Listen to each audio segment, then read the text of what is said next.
Baik, teman-teman, izinkan saya mau share screen ya. Kita sama-sama share tentang Fire Safety Manager. Baik, sudah tampak teman-teman? Sudah Pak, tinggal di Baik slideshow. ya. Baik.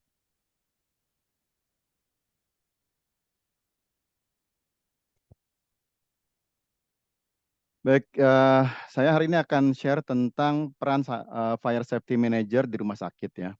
Eh, ini sebenarnya kelanjutan dari eh, sharing saya sebelumnya, dimulai dengan apa itu Fire Safety Manager, apa itu gimana sih cara menjadi Fire Safety Manager.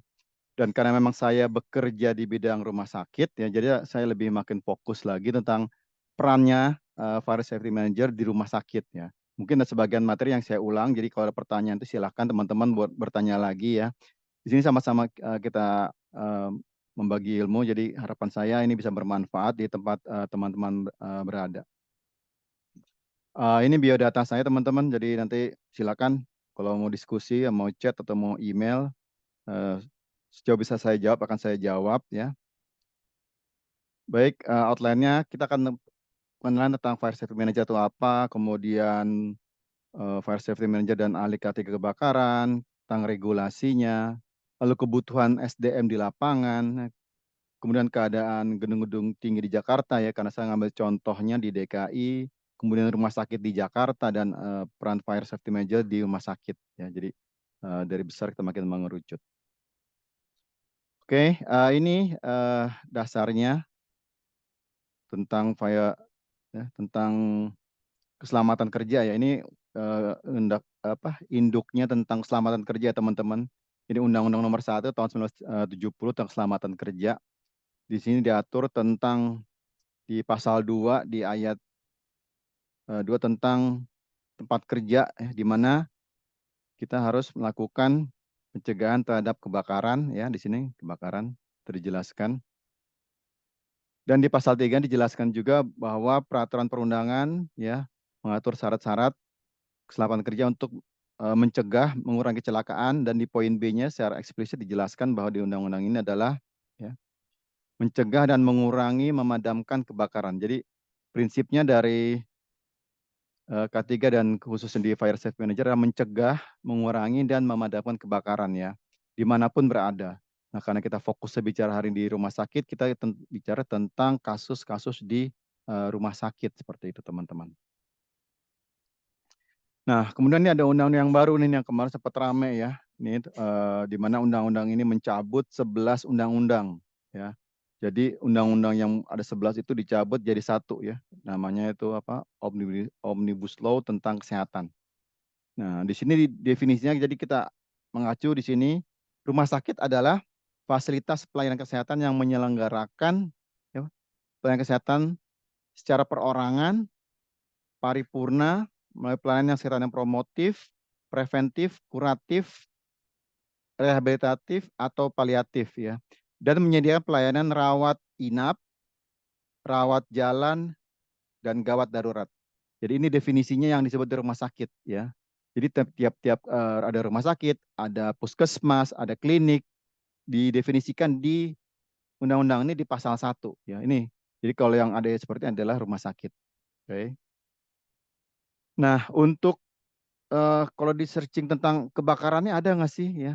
Di sini dibahas di pasal 189 teman-teman, ini cukup banyak ya, hampir 300 halaman. Jadi di pasal 189 ya, di sini ya, setiap rumah sakit mempunyai kewajiban, ini kalimat kunci dikunci, kewajiban memiliki ya, ini ada poin A, B, C sampai di poin ini baru muncul sistem pencegahan kecelakaan dan penanggulangan bencana. Jadi digabung dia. Ini nggak muncul kalimat kebakarannya. Jadi adalah kecelakaan dan penanggulangan bencana. Ya. Nah, baru muncul di bab tentang penjelasan teman-teman ya. Di pasal 109 di poin O juga. Rumah sakit dibangun serta dilengkapi dengan sarana, prasarana, dan peralatan yang difungsikan ya dipelihara sedemikian mendapatkan keamanan mencegah kebakaran. Baru muncul di sini dia. Dan bencana. Ya, jadi disatukan di antara yang disebut bencana adalah kebakaran, gempa bumi seperti itu. Jadi tujuannya adalah selalu di pasal 189 adalah mencegah kebakaran, teman-teman. Di mana tugasnya adalah untuk terjaminnya ya, terjaminnya keselamatan, keamanan ya, kesehatan pasien ya, kesehatan pasien, sorry. Kesehatan pasien, petugas, pengunjung ya, dan lingkungan rumah sakit, teman-teman. Ini semua bagian dari sistem mencegah kebakaran. Ya, ada di penjelasan di pasal 189 di huruf O.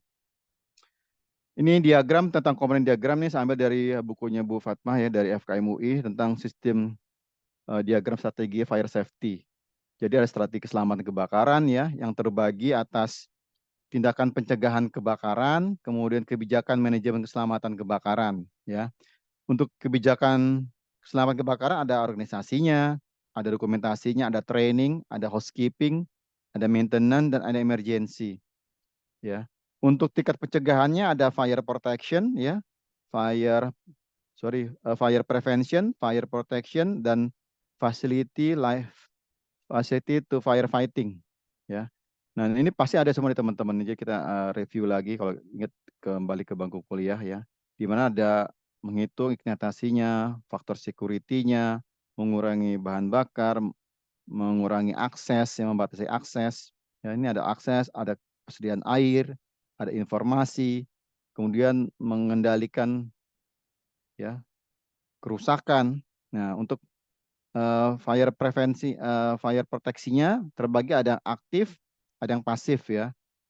Ada yang pasifnya berupa struktur nih ya. Gimana struktur harus bisa bertahan misalnya dinding tahan api untuk 2 jam atau ada pintu besi yang bertahan api sama sekian jam ya. Di mana tempat-tempat tertentu yang nggak mungkin kita lakukan evakuasi, misalnya di bagian kamar bedah gitu kan, atau di bagian tertentu yang memang dia harus bertahan itu sampai sekian lama. Karena nggak mungkin kan kalau dioperasi misalnya ada appendektomi, kemudian ada kebakaran, dievakuasi ya nggak mungkin di titik kumpul tidak ada listrik, tidak ada alat, ya dia bisa bertahan di situ. Ya, jadi ada pasifnya. Ini di standar baru nanti ada di Permenkes yang tahun 2040 ya. Nanti kita bahas di bagian berikutnya. Kemudian juga ada mean escape nih, gimana cara melarikan dirinya. Nah, untuk aktif ya, ini ada fire deteksi, ada fire warning, ada smoke control, ada fire suppression sama emergency lighting. Ya, pasti teman-teman pasti punya semua lah ya, yang aktif ini semua pasti ada di gedungnya, di rumah sakitnya. Dampak sebenarnya kenapa sih ini jadi concern kita semua ya dan concern di rumah sakit karena dampak kebakaran sudah sangat-sangat banyak ya. Pertama ya berhubungan dengan life safety nih ya di sini di life safety, ancaman jiwa dan maupun luka. Kemudian adanya trauma ya orang yang pernah mengalami pasti dia akan ingat terus sampai berapa lama di seperti itu. Kemudian masalah properti ya, keselamatan propertinya. Karena bisa membuatkan masyarakat jadi miskin, kehilangan pekerjaan, kerugian ada harta benda, investasi yang merugi. Kemudian tentang lingkungan, ya, keselamatan lingkungan, ya. Adanya gangguan terhadap kelestarian lingkungan, ya, kita tahu ada asapnya, ya. Kemudian ada eh, buangan sisa pembakaran juga yang akan merusak, ya, seperti itu. Kemudian ada penapisan juga terhadap ozon, pemanasan global. Kemudian masalah dengan industrial safety-nya juga ya, masalah bisnis ya. Nah, gimana dengan data-data, rekaman, dokumen penting yang mungkin akan sulit ya di recovery-nya. Nah, di Permenkes ini ya dibahas tentang bisnis usaha yang berhubungan dengan risiko ya, khususnya sektor kesehatan ya. Ternyata rumah sakit ada satu bagian yang memiliki risiko yang tinggi ya, baik rumah sakit swasta maupun rumah sakit pemerintah ya. Ini ada di poin B di bagian 27 ya dan di BLI 86101 ya untuk pemerintah dan di yang swasta 86103. Jadi yang dibahasnya tentang bangunan. Bangunan harus memenuhi prinsip-prinsip keselamatan. Ya ini udah di-clear. Kemudian keamanan serta kemudahan ya. Jadi aksesnya pun harus mudah ya. Mudahnya bukan hanya untuk mobil tapi harus berpikir gimana untuk bila terjadi musibah, mobil pemadam kebakaran minimal yang medium pressure itu bisa masuk mendekati titik, ya misalnya ke titik mendekati di titik gedung seperti itu. Dan itu kalau di DKI sudah bersyaratkan ya, harus ada lahan yang bebas parkir dan konstruksinya adalah beton karena truk itu bebannya cukup besar ya. Dia bawa air dan bawa alat ya, apalagi kalau dia bawa skylift seperti itu. Nah, di Permenkes 14 nih tahun 2021 tentang standar kegiatan usahanya yang berbasis risiko, ini disebutkan juga nih tentang standar rumah sakitnya ya. Jadi tentang tempat tidur. Kenapa saya bilang tempat tidur? Karena ini adalah satu standar tentang teman-teman bisa menghitung ya. Kalau anggap nih ada yang paling terkecil deh, ya rumah sakit kelas D ya. Ini yang di nomor 4, ada 50 tempat tidur. Bila ada 50 pasien ya, lalu ada satu pendamping sudah 100. Lalu pegawainya ya, itu bisa lebih dalam satu tempat itu 300 orang ya. Dan tiap ya pasien di tempat itu kan tingkat ketergantungan berbeda-beda ya. Bila terjadi suatu bencana itu sangat merepotkan kan. Nah, apalagi yang kelas rumah sakitnya makin banyak ya. Ada yang kalau kelasnya minimal 100 ya. Kelas B kalau dia memang declare saya kelas B minimal tuh 200. Kalau masih kelas A ya seperti RCM, Fatmawati itu lebih dari 250. Bisa dibayangkan ya kroditnya bila terjadi ya suatu musibah dan bagaimana mengarrange-nya, mengaturnya, gimana titik kumpulnya, gimana cara evakuasinya, itu dibutuhkan orang-orang yang terlatih. Dan perlu juga edukasi terus-menerus kepada pengunjung, kepada pasien, dengan tetap tidak membuat mereka panik. Ya. Kenapa saya ambil tempat tidur? Kan ini salah satu persyaratan kewajiban rumah sakit memiliki fire safety manager. Ya. Ini sebenarnya Permenkes agak telat ya. Permen PU itu udah keluar tahun 2009. Ini kita baru keluar di Kementerian Kesehatan baru 2021 tentang ini. Ya. Nah, di ini juga dibahas juga tentang sebenarnya yang dihitung tempat tidur yang mana sih? Apakah semuanya? Ya, yang semua dihitung kecuali ya ini saya kasih warna kuning teman-teman ya biar bisa di highlight ya. Ya. Tempat tidur, gawat darurat, rawat jalan, ruang kamar operasi itu nggak dihitung. Jadi, nah ini terkadang ya kembali ke teman-teman ya jangan ya biasa kalau disurvei gitu kan mau disurvei BPJS standar dipenuhi dilengkapi ya survei selesai kosong-kosongin lagi itu nggak boleh sebenarnya. Kalau memang declare dan disahkan oleh pimpinan dia mengatakan tempat tidurnya 200 kelas B ya harus 200 bednya. Jadi nggak ada lagi masyarakat kekurangan tempat tidur kalau memang komitmen dari pihak manajemen rumah sakit. Jadi bed yang ada di poli rawat jalan, bed yang ada di kamar operasi, bed yang ada atau tempat tidur yang ada di eh, rawat jalan, gawat darurat itu tidak dihitung. Ya. Arti kalau dia punya 100 untuk kelas C, ditambah ini jangan-jangan bisa jadi 120 seperti itu. Atau mungkin bisa 140 atau 150. Karena pasti di tiap poli rawat jalan pasti ada tempat tidur. Ya, untuk pemeriksaan yang membutuhkan pasien berbaring seperti itu.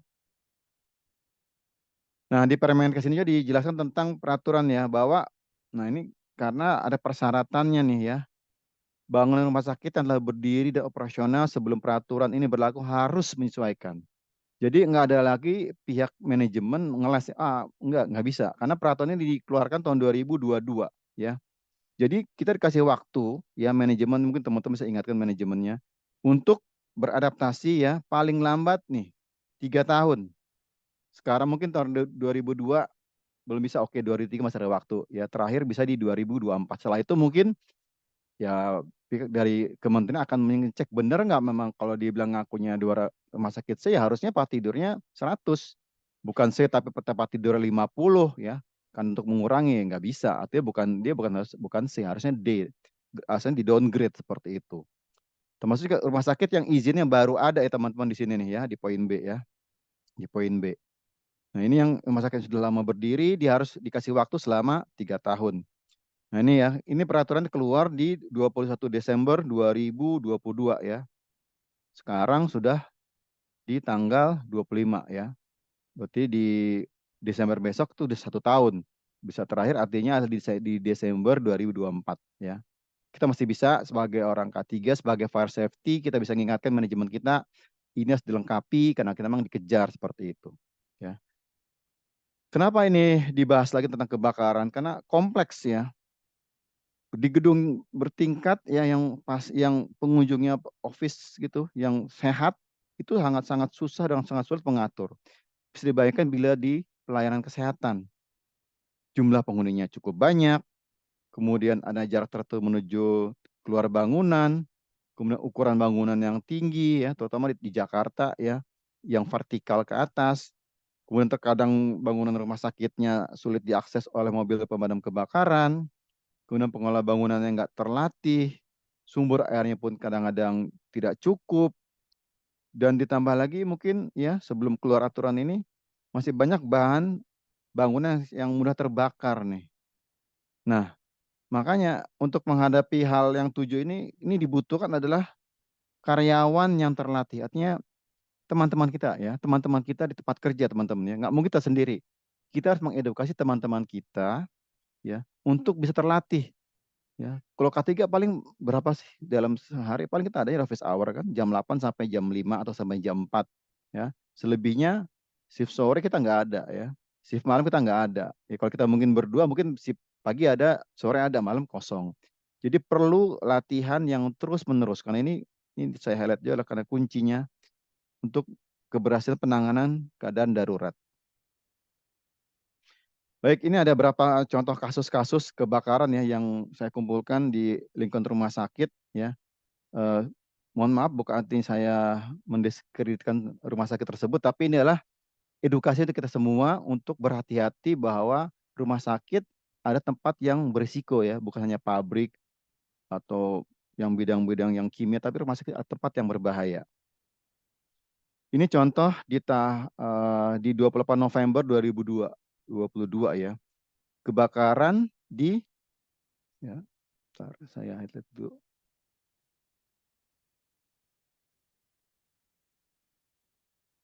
Ya, kebakaran di Rumah Sakit Kabanjahe ya. Di sini terjadinya pada sore hari ya, di mana terjadi kebakaran di ruangan IGD ya. Di sini ruangan IGD. Ruangan IGD. Walaupun sudah disiapkan APAR. Oke. Pertama. Yang kedua, pada 7 April ya 2023 ya di Rumah Sakit Salak ya. Mungkin saya Selamat siang sahabat Tribunnews. Telah terjadi kebakaran di Rumah Sakit Salak.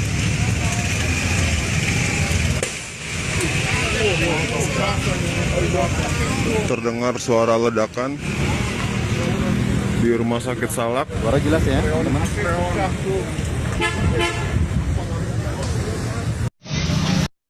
Oke, nah ini teks beritanya.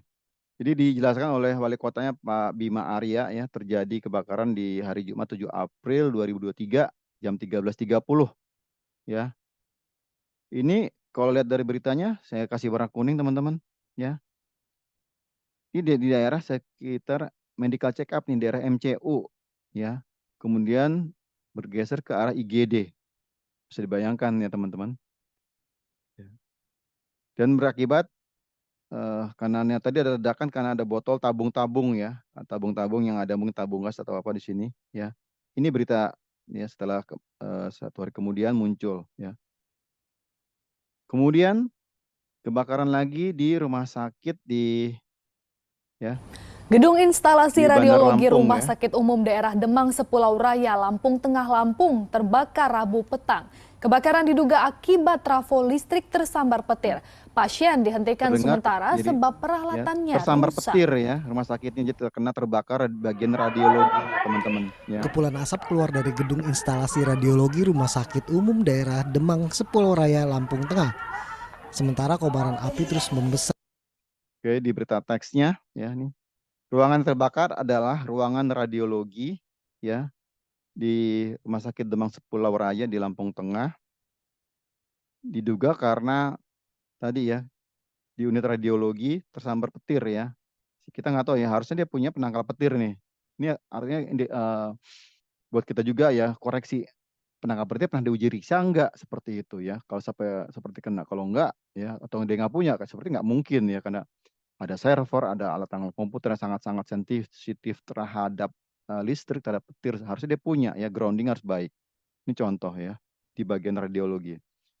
Oke, tadi ini udah. Oke. Kemudian di Rumah Sakit Hermina Depok ya. Ini terjadi pada 22 Juni ya. Jam 22 ya, berasal dari dapur rumah sakit ya, yang terletak di lantai 5. Terjadi pada pukul 22 malam hari ya. Ini bisa dibayangkan dapur ya, itu adalah yang berisiko tinggi ya. Di standar terbaru itu harus ada di APAR dapur itu harus minimal tersedia APAR kelas K dengan jaraknya adalah per 9 meter ya. Nanti teman-teman bisa buka di Permenkes yang baru tuh, diwajibkan dan itu dikasih waktu 3 tahun. Kita harus menyesuaikannya ya. Memang kita tahu ya APAR kelas K itu masih mahal ya, di atas 1 juta untuk yang per 3 kilogram ya. Tapi memang kalau permintaan ya harus ada ya. Pastinya kalau akreditasi tahun depan ini pasti akan ditanya oleh surveyor ya, seperti itu teman-teman ya. Oke, ini Ledakan keras terjadi di Rumah Sakit Eka Hospital BSD Tangerang Selatan Kamis pagi. terjadi 21 September ya 2023 ya. Kembali Ledakan lagi terjadi sekitar di pukul ruang 5 radiologi, pagi teman-teman. menyebabkan ruangan Ya. radiologi terbakar. Sumber ledakan diduga berasal dari instalasi UPS saudara, atau penyuplai listrik untuk alat pemindai MRI.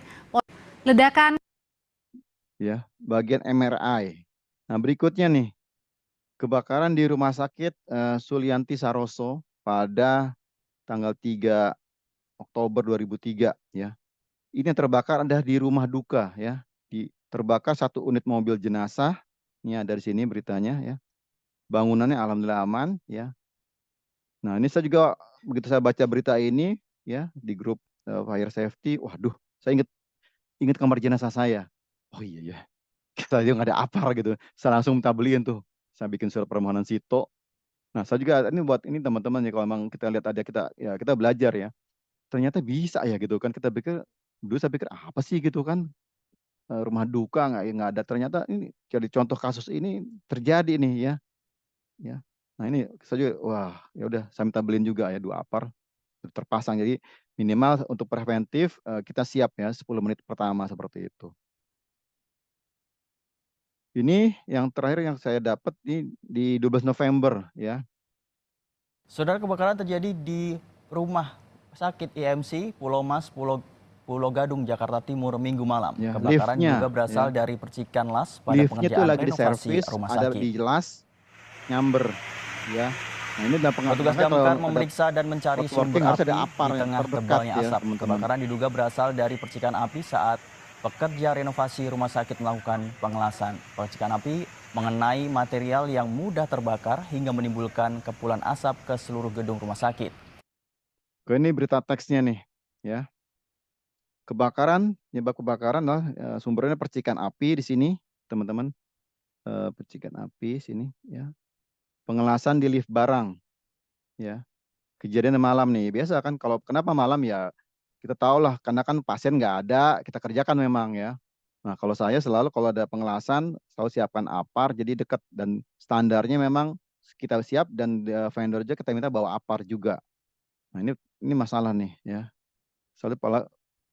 Padahal saya berapa saat sebelum kita pun baru servis lift, jadi ingat, aduh ya alhamdulillah lift tempat saya aman, kita siap. Dan ada pengelasan juga memang menyambung wiring gitu kan, itu pakai las dia itu. Bisa bilang boleh las tapi siapin APAR, dan jaraknya dekat, dipantau sama security, dipantau soal petugas teknisi yang shift malam seperti itu ya. Nah, sekarang ini gimana dengan rumah sakit tempat teman-teman nih semuanya nih ya. Saya yakin teman-teman lebih tahu kondisi yang realnya ya. Kayak kalau di luar orang mah oh bagus gedung, tapi kan yang tahu kan kita sendiri teman-teman ya. Dan itu nggak mungkin kita publish secara umum karena pasti akan jadi masalah. Nah, pasti kita harus jujur terhadap diri sendiri bagaimana nih ya. Nah, sebenarnya di dalam Kementerian Kesehatan itu udah diatur ya, diatur di Permenkes 66 2016 tentang K3 di rumah sakit ya. Ini acuannya untuk K3 di rumah sakit ya. di Permenkes 66 ini ya. Dan juga diatur lagi di Permenkes 12 ya 2020 tentang standar akreditasi rumah sakit ya. Dan juga diatur lagi lebih ketat lagi di Permenkes 40 nih saya katakan nih, yang standar yang harus ada APAR kelas K di dapur gizi per 99 meter ya. Nah, ini juga yang jadi debat kemarin. Di standar ini jarak APAR adalah per 25 meter. Sedangkan yang kita belajar waktu di ahli K3 umum di Kemenaker itu standarnya per 15 meter. Ya, kalau saya sih nggak masalah. Yang penting Anda mau pakai standar 15 meter silakan, per 25 meter pun silakan. Tergantung kiblatnya mau kemana, kalau saya seperti itu. Yang penting kan kembali ke kebijakan dari ahli K3-nya atau fire safety-nya. Dia bisa silakan mengatur lebih ketat lagi juga boleh ya, per unit seperti itu. Artinya kembali nih, itulah peran dari K3 dan fire safety untuk mengatur. Jadi kebijakan ini kan berlaku secara nasional. Yang tahu lokasi di tempat masing-masing ada teman-teman semua seperti itu. Ya. Nah, di Permenkes 66 ini jelaskan tentang fire safety ya. Fire safety management adalah penyusunan fire emergency plan. Ya, jadi disusun nih perencanaan di sini ya. Ini FEP-nya mana seperti itu. Jadi ini ada pedomannya tentang lingkungan. Dan termasuk cara gimana melakukan pengendalian ya terhadap kebakaran teman-teman ya. Nah, di Permenkes ini di standar akreditasi ya, di MFK, rumah sakit perlu melakukan penilaian terus-menerus ya untuk memenuhi regulasi keamanan dan proteksi kebakaran ya. Berupa yang dilakukan adalah apa? Identifikasi. Apalagi analisis, apalagi pengenal risiko nih. Kita kenal dengan namanya Fire Safety Risk Assessment ya. Kita buat ini. Jadi kalau saya ini setiap unit ya. Setiap unit yang dibuat. Nah, saya juga kemarin lupa begitu belajar kasus rumah sakit Sulian Saroso. Oh, berarti kamar jenazah saya harus punya FSR juga ya. Ya udah saya buat seperti itu teman-teman ya. Artinya kita belajar ya, kita memperbaiki. Kalau kita pikir nggak mungkin gitu kan, ternyata di tempatnya mungkin. Nah, kalau tempatnya terjadi, bisa saja kan terjadi tempat kita teman-teman. Nah, kita dapat hikmah dari kejadian itu kita perbaiki ya. Kita artinya kita belajar dari kondisi yang pernah terjadi di teman-teman kita seperti itu. Sebenarnya kita udah ada nih. Nah, kita buat nggak Fire Safety Risk Assessment-nya, FSRA-nya teman-teman ya. Nah, ini adalah bagian-bagian yang di rumah sakit yang perlu pengkajian risiko nih. Adanya pemisahan ya, kompartemen bangunan mengisolasi asapnya. Jadi ada kompartemen nih, ada nggak nih ya. Kemudian ya di bagian poin B, laundry. Ya, tadi ada contoh kan di Rumah Sakit Hermina ya, kebakaran di bagian laundry ya kan. Karena dia menyimpan kain. Kita tahu tentang segitiga api kan. Ada panas, ada bahan bakar ya, ada udara atau oksigen ya. Bisa seperti itu ya. Dan di poin B termasuk nih ruang di atas plafon ya. Kalian tahu di atas plafon kita nih kabel semua nih. Kalau dibuka tuh seperti hutan kabel tuh kalau dibuka ya. Kalau nggak salah teratur, nah itu bisa ya mudah sekali terbakar. Kemudian di tempat pengolahan sampah ya di TPS nih, baik TPS infeksius, TPS B3 ya, TPS domestik itu bisa terbakar ya. Nah, makanya harus ada disiapkan APAR situ. Kemudian di poin D ya, juga di bagian pintu keluar darurat nih, ini harus dipantau. Nah, di poin E adalah tadi ya, contoh yang di dapur ya, termasuk peralatan masak yang penghasil minyak ya, sudah diminta adanya APAR ya. Diminta APAR. APAR ya kelas K ya. Ini harus ada per 9 meter ya. Tinggal hitungnya teman-teman luasannya berapa gitu dan kompornya ada berapa gitu. Kalau ada yang water mist-nya oke, tapi perlu nggak ditambah gitu. Kalau saya sih lebih baik gitu kan. Kalau satu gagal ada kedua gagal ada ketiga kayak gitu. Jadi ada backup-nya ya. Ini harus dipikirkan dan mungkin bisa diajukan mulai sekarang. Kemudian rumah sakit juga melakukan pengkajian risiko kebakaran. Tadi udah sama lagi F nih di bagian listrik darurat di bagian genset ya. Kemudian penyimpanan penanganan bahan terbakar ya, cairan, oksigen. Kemudian prosedur tindakan pembedahan. Nah, di OKA nih.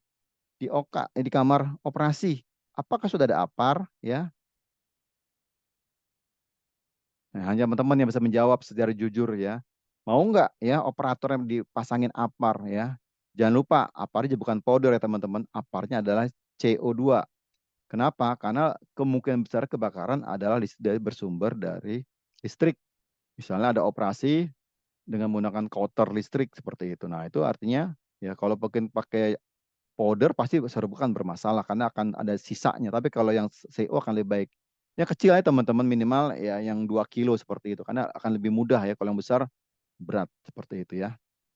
Kemudian di I ya, di bagian tentang bahaya kebakaran terkait proyek konstruksi yang tadi kan lagi pembangunan kebakaran.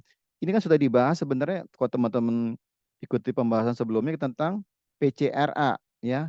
Kita buat kalau memang ada pekerjaan pengelasan, pekerjaan pemotongan ya yang menghasilkan api atau bunga api atau menimbulkan panas, harus siapkan APAR. Kalau perlu petugasnya diajarkan atau vendor diajarkan menggunakan hidran seperti itu ya. Dan vendor pun wajib menyediakan APAR teman-teman ya. Bukan hanya mengandalkan APAR rumah sakit, nggak bisa kalau di saya. Mau kerja oke, tapi dengan syarat satu PCR wajib menyediakan APAR. Saya sebutin speknya misalnya 3 kg powder dan tidak kadaluarsa seperti itu. Wajib ada. Ya kalau nggak ada, saya tidak izinkan masuk dan bekerja di tempat saya.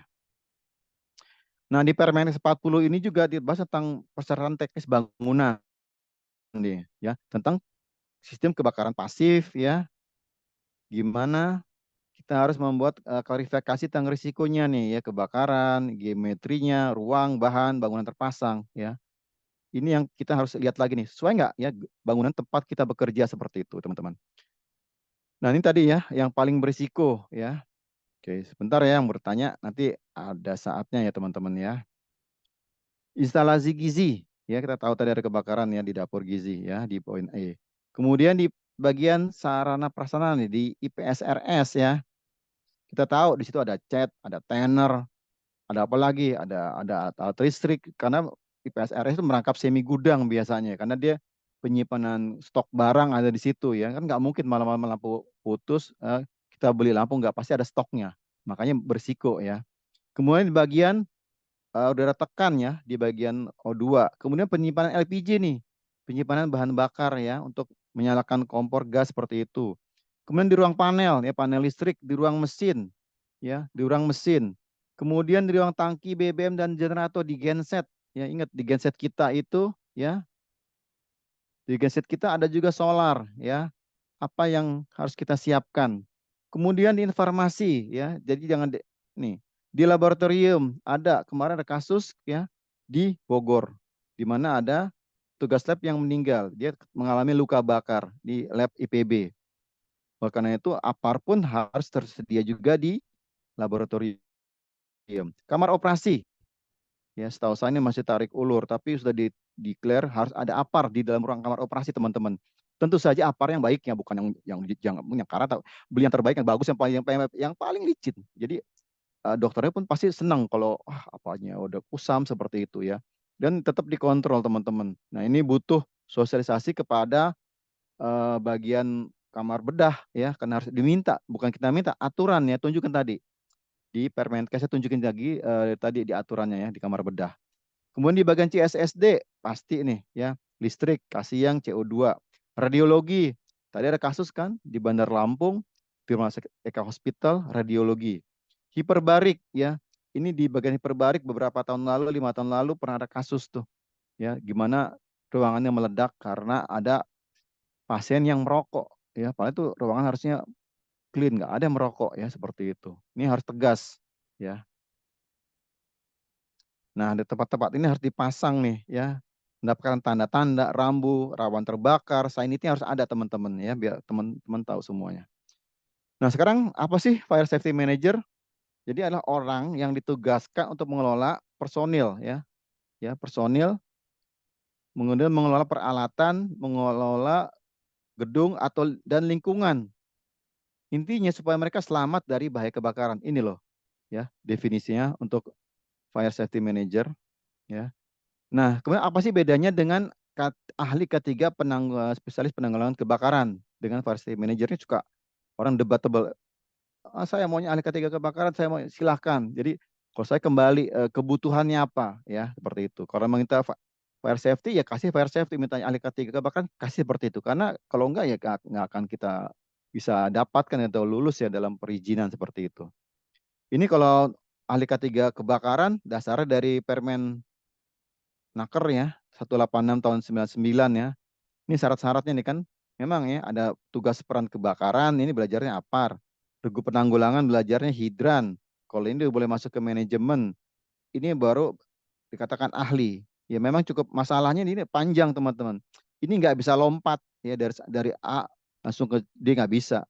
Ini saja nih bisa sekitar 4 hari ya, ini kan 5 hari ya. Ini bisa 7 hari ya. Ini 8 hari ya, biayanya cukup mahal ya. Seperti itu yang jadi kendala ya. Jadi agak-agak sulit, dan persyaratan juga adalah kalau sudah ahli nih minimal pendidikan diploma ya. Kalau yang ini bisa SMA, SMA gitu. Kalau ini minimal diploma nih. Padahal mungkin di Jakarta oke, tapi di daerah lain nah itu agak berat seperti teman-teman ya. Nah, ini juga syaratnya ya, syarat jasmania. Ini ada di sini kan. Tingkat dasar 2 dan tingkat 5 dia ya. Nih, pendidikan dan kembali nih D3 teknik ya. Padahal kita tahu banyak ahli K3 yang pendidikannya bukan teknik, pendidikannya D3 FKM misal seperti itu ya, ada pendidikannya dari misalnya komputer ya, nggak bisa dia ya sebagai ahli K3 kebakaran ya, akan gugur syaratnya, dia nggak bisa ikut ya. Nah, sedangkan di Fire Safety Manager ya, ini acuannya teman-teman ya, di Permen PU 20 tahun 2009. Ini katakan nih PU udah lebih dulu, tahun 2009 udah keluarin ya, kita baru Kemenkes baru keluar 2022 ya tentang ya pentingnya fire safety-nya.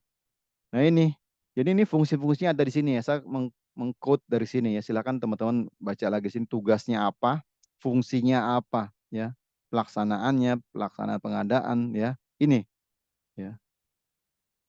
Kemudian ya sama juga ini katakan nih syaratnya adalah setiap bangunan ya. Ini yang paling krusial banget nih dari PPT saya. Bangunan umum termasuk apartemen yang berpenghuni minimal 500 orang. Jadi kalau penghuni 500 orang itu sudah wajib ada fire safety ya, FSM. Atau luasannya 5.000 meter persegi. Atau lantainya 8 lantai. Nih wajib, ini bukan kata saya nih, wajib menerapkan. Dan yang berhubungan dengan fokus kita hari ini tentang rumah sakit, di sini kata kuncinya nih. Ya. Nih, ya, wajib ya FSM. Rumah sakit yang memiliki lebih dari 40 tempat tidur. Oke, teman-teman, kalau 40 arti rumah sakit kelas apa? Kelas D, kelas yang paling kecil. Ya, itu 50 dia, 50. Nanti rumah sakit yang tingkat level kecamatan yang namanya dulu puskesmas, misalnya puskesmas Tebet, sekarang udah jadi berubah RSUD Tebet ya, bednya 40, itu wajib ada. Ya. Bayangkan kalau rumah sakit yang lebih besar lagi, rumah sakit yang kelas C 100, rumah sakit kelas B 200 ya, rumah sakit kelas A 250 ke atas. Ya itu udah nggak bisa ditawar. Ini kata kuncinya nih. Yang jadi kendala di Permen PU ini 2009 ya. Jarang mungkin teman-teman kesehatan jarang yang melihat ini nih, yang baca tentang ini. Jadi dia nggak punya powerful untuk menekan atau meminta kepada manajemen perlunya pelatihan tentang fire safety, ya. Karena ini dasarnya. Kalau ada dasar ini, dia pasti teman-teman akan lihat ternyata ada nih di Permen PU-nya ya. Meskipun yang ngeluarin PU, ya. Kalau gedung pasti kita standar ke PU ya, karena kita telat ya. Permenkes kita baru muncul kemarin 2022, itu pun sebagian mengkup dari sini, jadi disesuaikan. Nah, termasuk juga lingkungan nih ya. Jadi bangunan gedung ya. Jadi di poin butir 4, 5 nih wajib fire safety manager. Ini kalau ini 7 penjelasan nih. Fire safety adalah bla bla bla seperti ini. Ya. Poinnya ada di nomor 4 ya teman-teman, di tentang rumah sakit di sini nih ya. Rumah sakit wajib ada karena standar bednya. Maka tadi awal dijelaskan bednya ya, per kelas saya jelaskan seperti itu. Syaratnya apa sih seorang fire safety? Ini pendidikannya nih. Dia agak lebih ringan ya, karena nggak harus pendidikannya diploma dan D3 teknik. Kalau tadi kan ahli K3 kebakaran diploma D3 teknik. Saya bukan teknik. ya background saya bukan dari teknik, nggak bisa ikut seperti itu, ya. Padahal Indonesia banyak orang kesehatan itu FKM kan bukan teknik, pasti nggak bisa. Padahal ancamannya adalah di rumah sakit cukup berisiko tinggi ya. Nah mungkin solusinya adanya kan fire safety seperti ini. Karena pendidikan SMK pun ini bisa nih, tapi dengan syarat 5 tahun ya kan, dan level manajer, diploma apalagi ya, dan nggak dikunci diploma teknik di sini ya. Apalagi S1 apalagi makin tinggi nggak ada masalah ya. Nih, kemudian dapat surat penunjukan artinya dia akan memiliki kewenangan di gedung dia ya. Kalau dia kerjain di gedung A, dipindahin ke gedung B ya harus dipindah surat penunjukannya karena kewenangannya berbeda. Sama seperti apa tuh? SKP sebagai ahli K3 umum kan, dia dicantumkan di mana kewenangan dia. Ya. Ini dan sebenarnya ya untuk fire safety ini udah ada aturan turunannya teman-teman ya di peraturan gubernur, peraturan bupati dan peraturan wali kota nih tentang fire safety manager. Jadi harusnya nggak ada masalah ya. Ini lebih bisa menekan lagi ya atau menginformasikan ke pihak manajemen. Ini ada di ya di DKI. Kalau DKI udah nggak bisa tawar, pokoknya nggak ada, nggak lolos aja ya, nggak dapat sertifikat kebakaran dia. Jadi 2016 sudah ada di sini ya bunyi-bunyiannya ya. Nih 2016 ya. Ada kan sama kan 500 orang wajib ya kan. Kemudian ya kan ada fire safety manajernya dijelaskan di sini. Udah. Kemudian di sini tentang fire safety manager dipimpin seorang ya mengatur nih tugas-tugasnya nih. Ada di sini. Ini di DKI ya. Kemudian ada di sini kan. Ini sama nih mengambilkan rumah sakit, ini 5 orang. Nah, ini tentang rumah sakit nih, nomor 4 sama semua Kalimantan nggak ada yang dikurangin sama DKI. Ya, jadi ya rumah sakit ya yang 40 tidur. Ya, sekarang kita tingkat masing-masing ya. Ada nggak ya? Ini minta nih ya. Di Bekasi ini Bekasi 2016 ini sama diambil ya seperti itu ya. Kemudian masih nih di Bekasi ini sama nih luasannya juga ya. Jadi luasan minimal lantainya, jumlah orangnya pun sama ya. Ini sama nih diambil di Bekasi. Oke, ini Bekasi teman-teman ya. Ini peraturan Bupati Bekasi ya. Ini penjelasan tentang definisi fire safety di Tangerang ya. Tangerang udah ada nih sejak tahun 2012 dia udah tentang fire safety. Oke, diminta. Ini definisinya apa tuh fire safety, dijelaskan bangunan. Nih, pada bangunan rumah sakit bertingkat harus dipasang yang dia harus nih ya. Ini udah ada kalimatnya nih Kak, rumah sakit ya. Clear tuh ya. Tangerang nih Tangerang nih masih ya. FSM adalah menyediakan. Oke, sini. Ini juga definisi FSM adalah apa yang dilakukannya dia ada di sini ya kan. Tangerang. Ini di Kerawang, teman-teman. Kerawang loh. Kerawang tuh udah ada di 2015 ya. Sama ya. Penghuninya lebih dari 500. Oke, apalagi sini. Luasannya 5.000 meter persegi. Ada di sini ya. Kemudian ya di Depok ya. Di Depok pun udah ada nih tahun 2012 ya. Setiap bangunan minimal 500 ada ya. 8 lantai. Termasuk rumah sakit. Nih, rumah sakit. Ada nggak ya di Depok yang RSUD-nya punya? Nah, ini kita bisa tanya nanti sama Pak Wali Kotanya ya kan. RSUD misalnya gitu kan, Depok ada nggak? Pasti RSUD kan kelasnya bukan kelas C kan, kelasnya mungkin C atau B seperti itu. Pasti lebih dari 40 ya.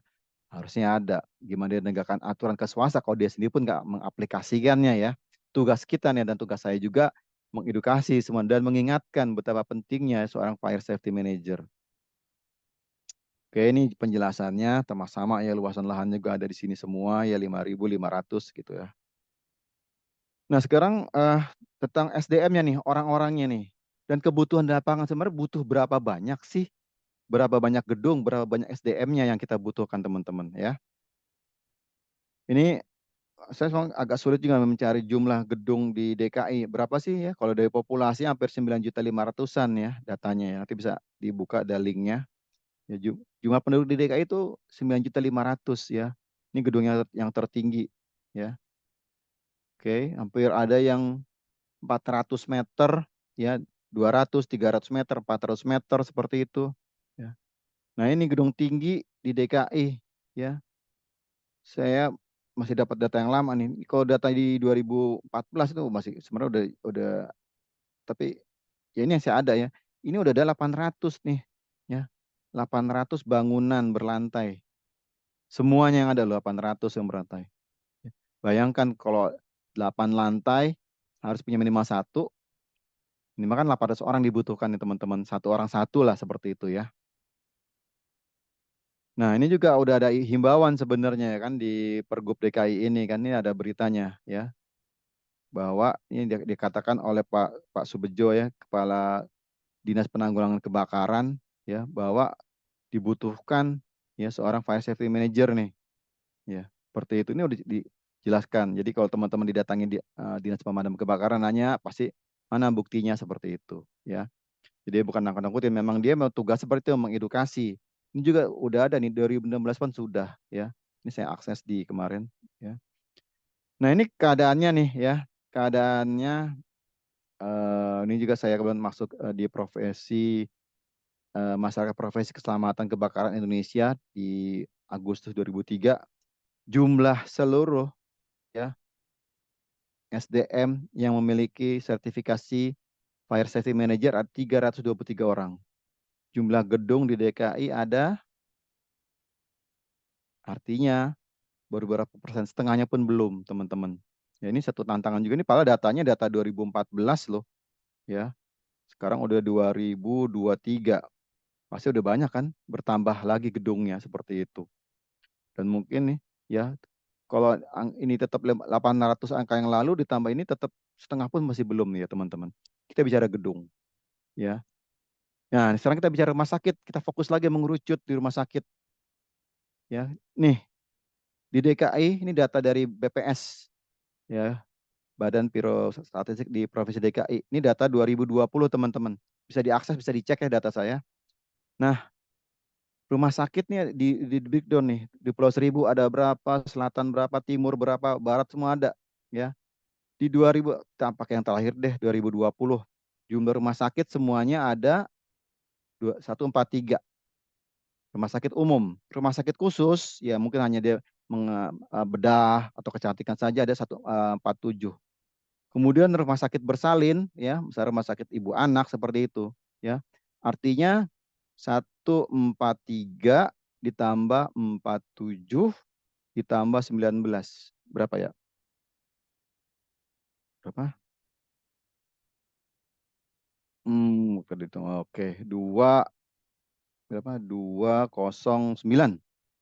Ada 209 rumah sakit. Ya ini data 2020 ya. Saya pasti sekarang 2003 udah bertambah ya kan. Kemarin saya tahu banyak teman saya yang ditawar di rumah sakit yang baru seperti itu ya. Ada mungkin ada 5 bertambah seperti itu. Ada 209 rumah sakit ya.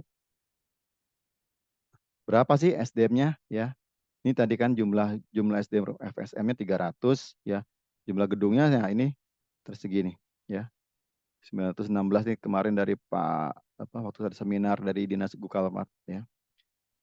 Nah, rumah sakitnya ya. Nah, ini datanya terakhir ada 5 atau 7 ya. Kemarin saya masih telepon teman-teman belum update. 5 sampai 7, 5 atau 7 orang. Ya, rumah sakitnya ada 193 teman-teman. Ini kalau pakai data yang saya ngambil data dari Surveillance. Ya, kalau tadi data dari BPS. Ini lebih kecil deh.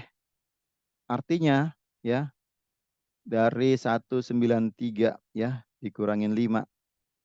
Berapa banyak rumah sakit yang belum punya seorang fire safety manager. Ini suatu kesempatan juga, tapi saya sedih juga, tapi ya challenge juga seperti itu. Jadi silakan teman-teman nih untuk upgrade ilmunya ya, karena ini akan dikejar nih ya. Mau nggak mau nih kita nggak bisa ngumpet lagi. Ini tadi dasarnya yang tempat tidur ya teman-teman. Berapa nih kan tadi saya katakan ya, kelas B 200 ya, kelas C di sini 100 nih, C 100, kelas D 50. Artinya kelas D aja di 50 itu di peraturannya Permen PU kan 40. Harus ada semua ya. Ini ya data yang kemarin saya baru tanya lagi ya berarti 7 ya. Jumlah kelas-kelasnya seperti ini, kalau 7 cuma ada 7. Jadi saya ya nggak perlu saya sebut nama rumah sakit ya, kenal semua soalnya gitu.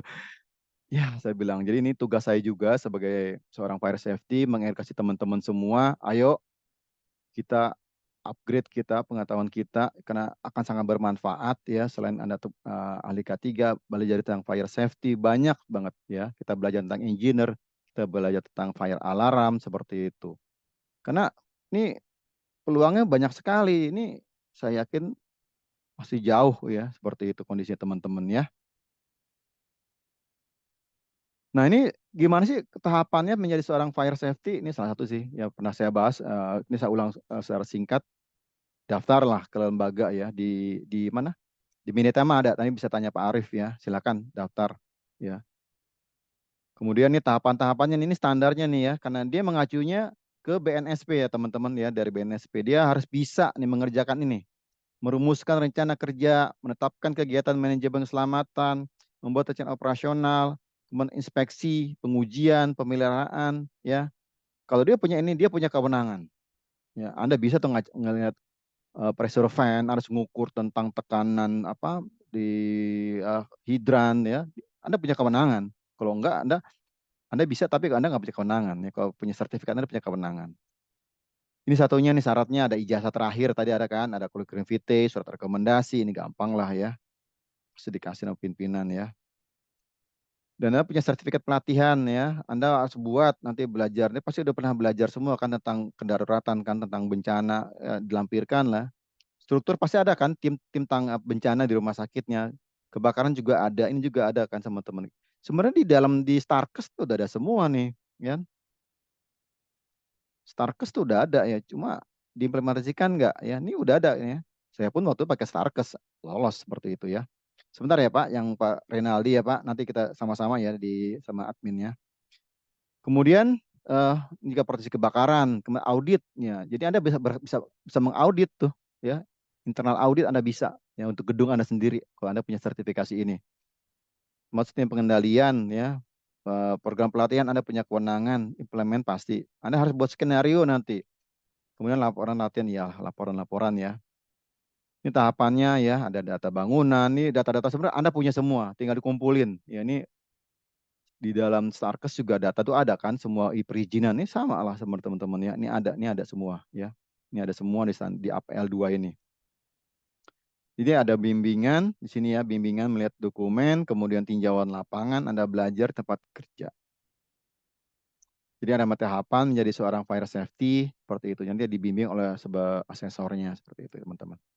Jadi fire safety itu jadi ya amanah ya, Anda dapat kepercayaan gimana mencegah kebakaran ya dimanapun kita berada. Ya.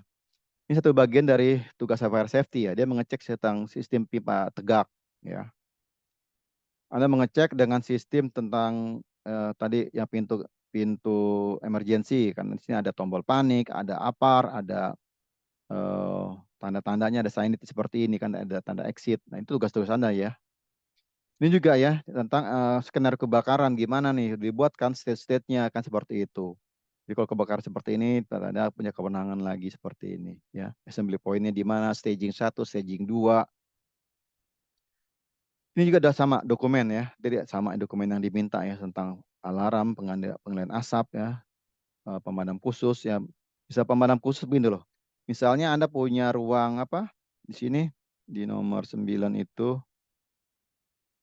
Anda punya ruang server ya. Server. Itu namanya pemadam khusus. Anda pakainya apa misalnya? Biasa kan nggak pakai sprinkle kan? Dia pakainya FM 200 misalnya seperti ya. Silakan. Artinya di pemadam khusus atau di bagian gizi Anda yang pakai water mist seperti itu khusus seperti itu. Kalau nggak ada berarti pakai hanya mengandalkan APAR ya berarti nggak ada ya.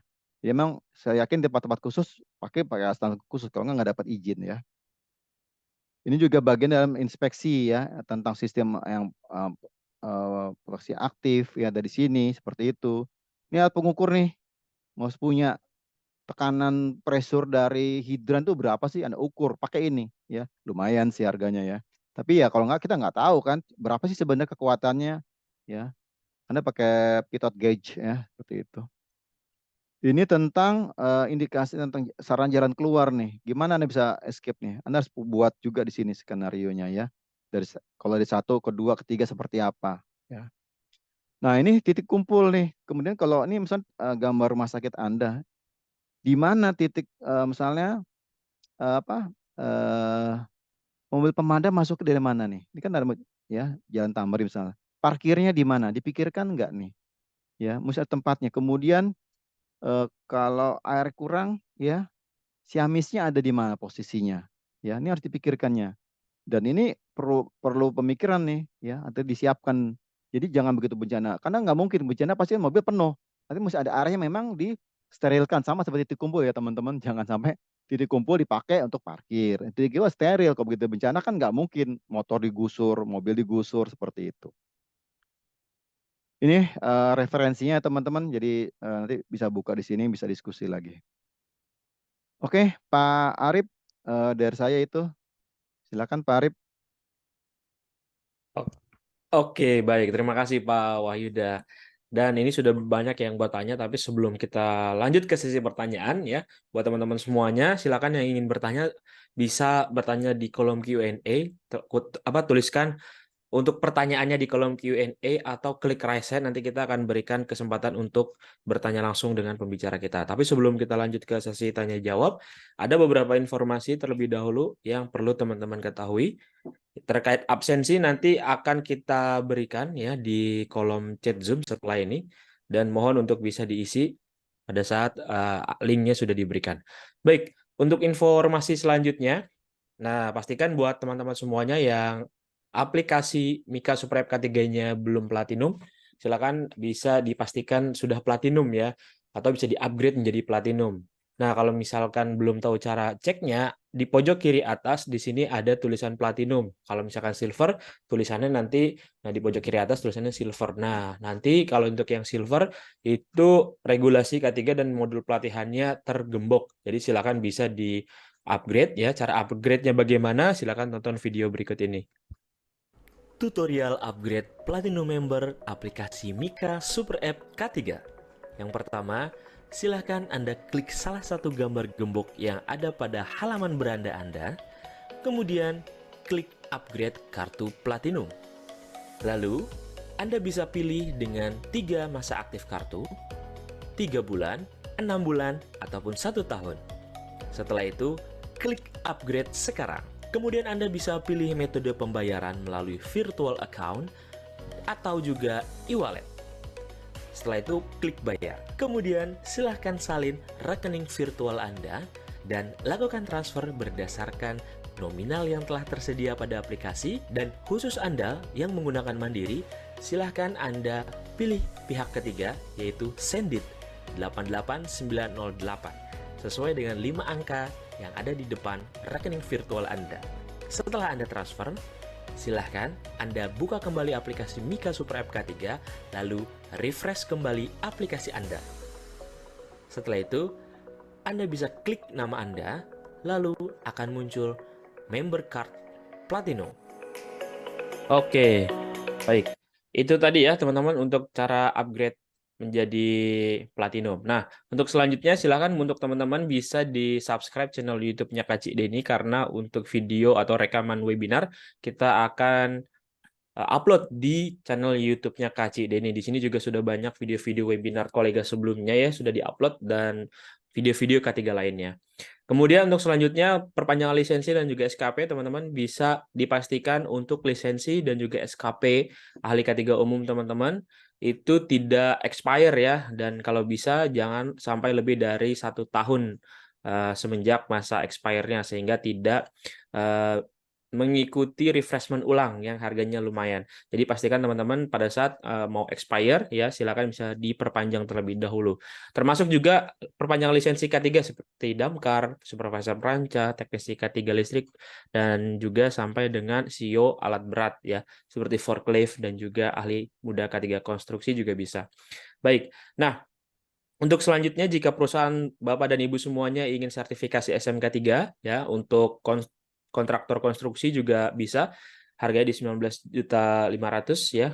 Untuk yang manufaktur dengan 166 kriteria, di sini ada harga 24,5 juta. Atau ingin sertifikasi 4 sekaligus ya, ada ISO 14001, 45001 dan juga ISO 9001. Di sini hanya di 33,5 jutaan saja, teman-teman. Nah, untuk teman-teman semuanya yang ingin ikut atau ingin terjun ke dunia K3, ya silakan bisa manfaatkan untuk mengambil sertifikasi ahli K3 umum Kemenaker RI. Ini minimal pendidikannya D3 berijazah, teman-teman. Dan ini adalah kelas terakhir ya untuk yang online training. Kita akan adakan di tanggal 1 Desember. Dan ini masih ada harga, sudah lewat ya harga early bird-nya sampai 21 November. Nah, ini untuk yang online training. Kalau untuk yang offline, kita akan adakan di tanggal 4 Desember ya. Ini promonya sudah lewat kemarin. Jadi pastikan teman-teman semuanya bisa memilih mau yang online ataupun yang offline. Harganya sama, tidak ada perbedaan materi dan juga tidak ada perbedaan harga seperti itu. Nah, kalau untuk teman-teman yang pendidikannya SMA ataupun SMK bisa ikut yang ahli K3 BNSP ya. Nanti ini akan berubah menjadi ahli K3 BNSP. Ini harga batas early bird-nya sampai dengan hari ini ya, tanggal 25 November hanya di 2,5 juta saja. Atau untuk teman-teman semuanya yang sudah ahli K3 umum ingin ambil yang ahli K3 muda, bisa langsung ujian saja. Ini harganya di 900 ribuan saja. Nah, kemudian kalau misalkan teman-teman yang tadi sudah ambil ahli K3 umum Kemenaker RI ingin lanjut lagi nih, bisa banget untuk mengikuti auditor SMK 3. Di sini ada harga ya, masih ada harga early bird. Kelas terakhir auditor di tahun ini di 3150 saja, tanggal 11 Desember. Kemudian untuk teman-teman ahli K3 Muda Lingkungan Kerja atau Hygiene Industry juga ada. Ini juga kelas terakhir ya, tanggal 7 Desember. Masih ada harga early bird-nya sampai dengan 27 November ini maksudnya. Oke. Kemudian untuk teman-teman yang bekerja di kelistrikan, teknisi K3 listrik juga ada ini di harga 4,5 juta di harga early bird ya. Ini juga kelas terakhir teknisi K3 listrik kita laksanakan tanggal 8 Desember. Sama dengan untuk ahli K3 listrik. Nah, ini harga untuk tahun ini sudah lewat ya. Sudah tidak running lagi, tapi kita akan buka di tahun depan untuk ahli K3 listrik ya secara offline training. Dan untuk teman-teman silahkan bisa mendaftar ya, masih ada harga early bird-nya masih jauh. Oke. Nah, kemudian untuk teman-teman konstruksi silahkan bisa manfaatkan untuk ahli muda K3 konstruksi di tanggal 4 Desember ya. Ini masih ada kelas terakhir di tahun ini. Kalau untuk Madya kita reschedule yang tadinya ada di akhir tahun ini kita mundurkan menjadi awal tahun ya. Oke. Nah, kemudian buat teman-teman yang bekerja di peranca, kalau misalkan teman-teman semuanya yang mengawasi peranca, silakan bisa ikut di kelas supervisor peranca. Kalau misalkan yang membongkar dan juga memasang peranca, silakan bisa ikut yang teknisi K3 peranca. Ini sama-sama kelas terakhir juga di bulan Desember. Dan untuk petugas peran kebakaran kelas D, kita akan laksanakan tanggal 4 Desember. Dan ini masih, sudah lewat harga early bird-nya kemarin ya. Ini juga kelas terakhir masih ada sih sebenarnya tanggal belasan, tanggal 13. Kalau untuk petugas damkar kelas C, ini kita laksanakan juga ya kelas terakhir secara offline training. Kalau untuk yang kelas D itu blended training. Ini kita laksanakan di tanggal 1 Desember. Kemudian untuk teman-teman semua yang ingin ikut petugas P3K, kalau di perusahaannya masuk ke tanggap darurat, silakan bisa ikut yang petugas P3K. Kelas terakhir kita laksanakan tanggal 5 sampai tanggal 8 Desember 2023. Nah, kemudian ini yang tadi sempat disampaikan oleh Bapak Wahyuda ya, dan ini kita akan laksanakan di tahun depan untuk teman-teman yang ingin ikutan sertifikasi Fire Safety Manager dari BNSP. Dan harga early bird-nya masih ada juga. Kemudian untuk teman-teman yang bekerja di ketinggian, kalau misalkan ingin ikut yang TKBT, di sini ada tanggal 29 November kita buka kelas lagi ya. Dan untuk yang TKPK, silakan bisa daftar juga di bulan Desember. Kalau TKPK ini kelas terakhir, TKBT masih ada beberapa kelas lagi yang kita akan selenggarakan. Kemudian untuk teman-teman yang mempunyai forklift, pastikan forklift teman-teman ini sudah ada CEO-nya ya dan juga tidak dipalsukan. Silakan bisa mengikuti operator forklift kelas 2. Kita akan running di tanggal 5 Desember 2023. Dan ini harga early bird-nya sampai hari ini saja. Kemudian untuk teman-teman yang di rumah sakit ya, bisa mengikuti K3 rumah sakit dengan cara online training ini tanggal 8 Desember, ataupun yang paramedis K3 muda. Secara sertifikasi BNSP kita akan laksanakan tanggal 12 Desember, dan ini juga masih ada harga early bird sampai tanggal 2 Desember. Terakhir, ini ada lagi ya, Confined Space. Ini juga kelas terakhir di tanggal 1 Desember sampai dengan 7 Desember, baik yang utama maupun madya. Bedanya apa? Kalau utama itu teman-teman masuk ke dalam ruang terbatas, kalau untuk yang madya hanya mengawasi di luar saja, tidak masuk ke dalam main hall. Kemudian untuk operator K3 Migas atau operasi K3 Migas, kita akan laksanakan di tanggal 6 Desember, kelas terakhir juga. Harga early bird-nya masih ada sampai besok.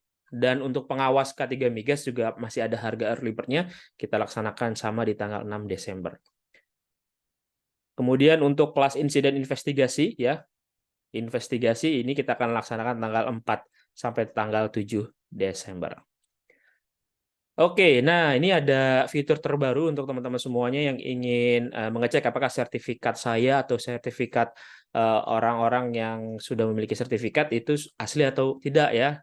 Nah, bisa buka aplikasi Mika, kemudian ada menu teman K3. Di sini bisa mencari personel ya, kalau misalkan teman-teman ingin mencari sertifikat kita sendiri, apakah sudah tercatat di teman K3 atau belum, silakan klik cari personel, kemudian isi seluruh kolomnya dengan lengkap, kemudian nanti silakan bisa dicek ya untuk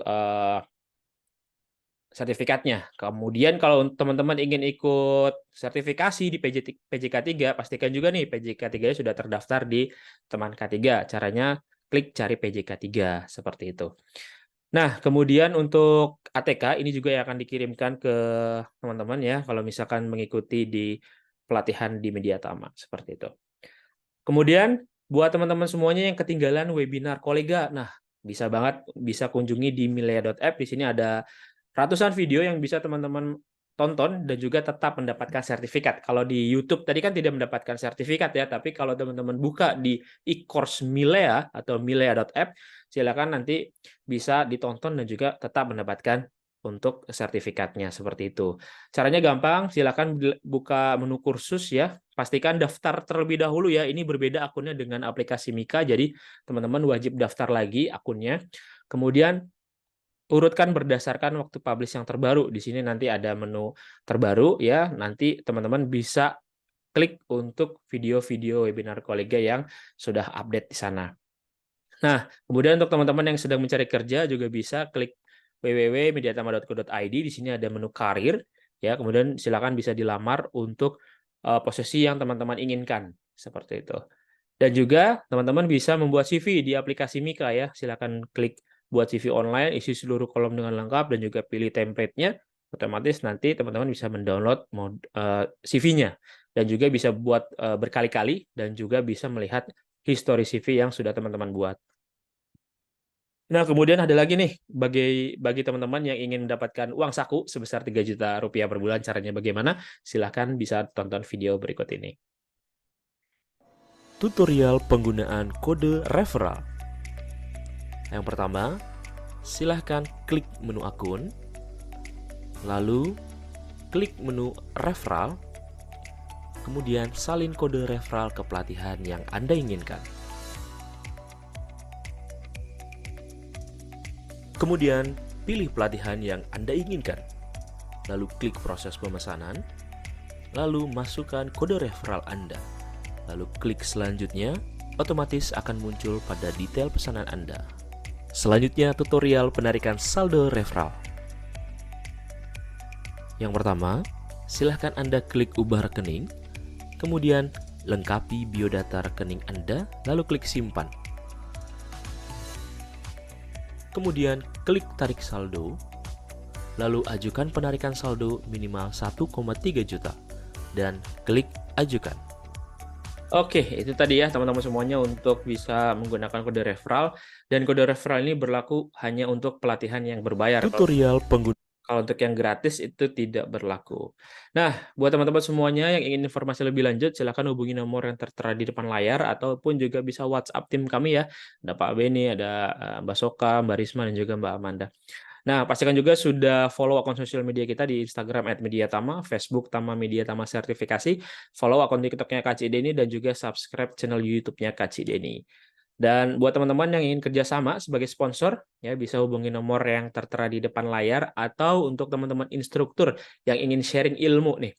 Atau misalkan teman-teman, oh saya punya kemampuan untuk berbagi nih. Nah, silakan bisa kontak nomor yang di depan layar, atau bisa juga kontak saya, nanti akan saya ajukan untuk bisa teman-teman mengisi di webinar kolega. Seperti itu. Oke, Pak Wahyuda, ini sudah makin banyak yang sudah bertanya ya. Kita akan bahas satu persatu. Teman-teman silakan bisa mengisi absensi yang akan saya bagikan. Oke, yang sudah saya bagikan, silakan bisa mengisi absensi, cukup 1 kali saja, dan nanti pastikan teman-teman sudah platinum aplikasinya ya. Oke, kita langsung ke sesi tanya jawab nih, Bu. Ini Pak ya, dari Ibu Messi. Messi, apakah masih ada nih? Kalau misalkan pertanyaannya ada tapi orangnya tidak ada, kita tidak akan jawab ya. Nah, ini menarik nih Pak dari Ibu Messi. Apa yang harus dilakukan jika ada oknum rumah sakit yang memanipulasi jumlah barang operasional rumah sakit? Contohnya, misalkan tempat tidur yang harusnya disiapkan 100, tapi hanya disiapkan 70 saja. Dan kemana harus melapornya? Seperti itu Pak, silakan. Itu kembali ke, sebenarnya kan itu ada pernyataan ya, waktu dia menerima perjanjian dengan BPJS misalnya, dia menyatakan rumah sakit kelas C, rumah sakitnya tersedia 100 tempat tidur, dia tanda tangan, ada agreement, itu kembali ke situ. Ya, saya sih, ya mungkin itu adalah ada oknum yang nggak siap ya, dia pengen dapat banyak tapi ternyata nggak sanggup seperti itu.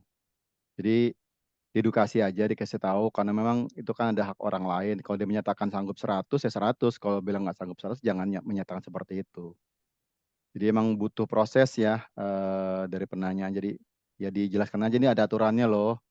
Kalau ada orang tahu dilaporkan misalnya ke BPJS atau kemana, ya pasti akan bermasalah sih. Kalau saya harap sih kita mengedukasi lah ya pihak manajemen, atau artinya dilengkapi lah gitu. Kalau memang nggak mampu 100 jangan bilang 100, bilang aja 50 gitu. Misalnya orang bilangnya sanggup banyak tapi sebenarnya nggak sanggup. Kembali ke etika sih Pak Arief gitu. Oke, seperti itu ya Ibu Messi. Kita lanjut pertanyaan dari Bapak Septian Aditya. Terkait fire safety alarm system di Rumah Sakit Indonesia, masih banyak yang menggunakan konvensional. Untuk semi addressable to full addressable masih jarang dipakai. Dan konvensional jangkauannya masih terbatas atau masih sering error jika atau tidak terdeteksi ya. Nah, kemudian untuk regulasi keamanan dan solusinya seperti apa nih Pak? Ya memang kita banyak tertinggal ya, terutama gedung-gedung yang lama pasti masih pakai yang model lama Pak Arief ya. Karena kalau yang baru kan ya pasti yang udah pakai baru. Karena kan sistem itu kan terpasang begitu gedung jadi, sistem dipasang gitu kok. Kemudian disurvei oleh oleh pihak dinas PU, dinas kebakaran. Itu kan setelah gedung udah 20 tahun pasti pakai sistem yang lama. Nah, kalau memang sistem masih handal ya dan selama yang terawat tidak apa-apa. Yang dikhawatirkan sistem itu nggak terpantau. Jadi harapan saya sih yang sistem lama selama itu dimonitor gitu ya. Tapi gimana Pak? Saya nggak paham ya, nggak apa-apa. Cari ada vendornya kan, Pak, cari ke pemasoknya. Dia akan melakukan pengecekan seperti itu. Dan kalau udah dicek oleh vendor kita baik, nanti kita lapor ke dinas kebakaran. Ini sudah dicek, nanti dicek lagi. Tidak, kita akan dapat sertifikasi. Seperti itu sih prosedurnya. Jadi kalau memang teman-teman nggak paham nggak apa-apa, kita belajar gitu kan. Semua kan ya sama-sama ya. Saya juga belajar lagi tentang mesin, tentang fire seperti itu. Jadi kita tahu. Jadi luas sekali seperti itu, dan tapi tetap yang bertanggung jawab di gedung itu adalah teman semua yang memiliki sertifikat FSM. Itu Pak Arief. Oke, baik. Seperti itu Pak Septian. Kita lanjut lagi pertanyaan. Nah, ini yang paling sering ditanyakan nih Pak dari Pak Budi Prasetyo. Untuk jarak apar antara apar satu ke apar yang lain berapa meter? Seperti itu Pak. Boleh saya share screen ya. Oke, silakan.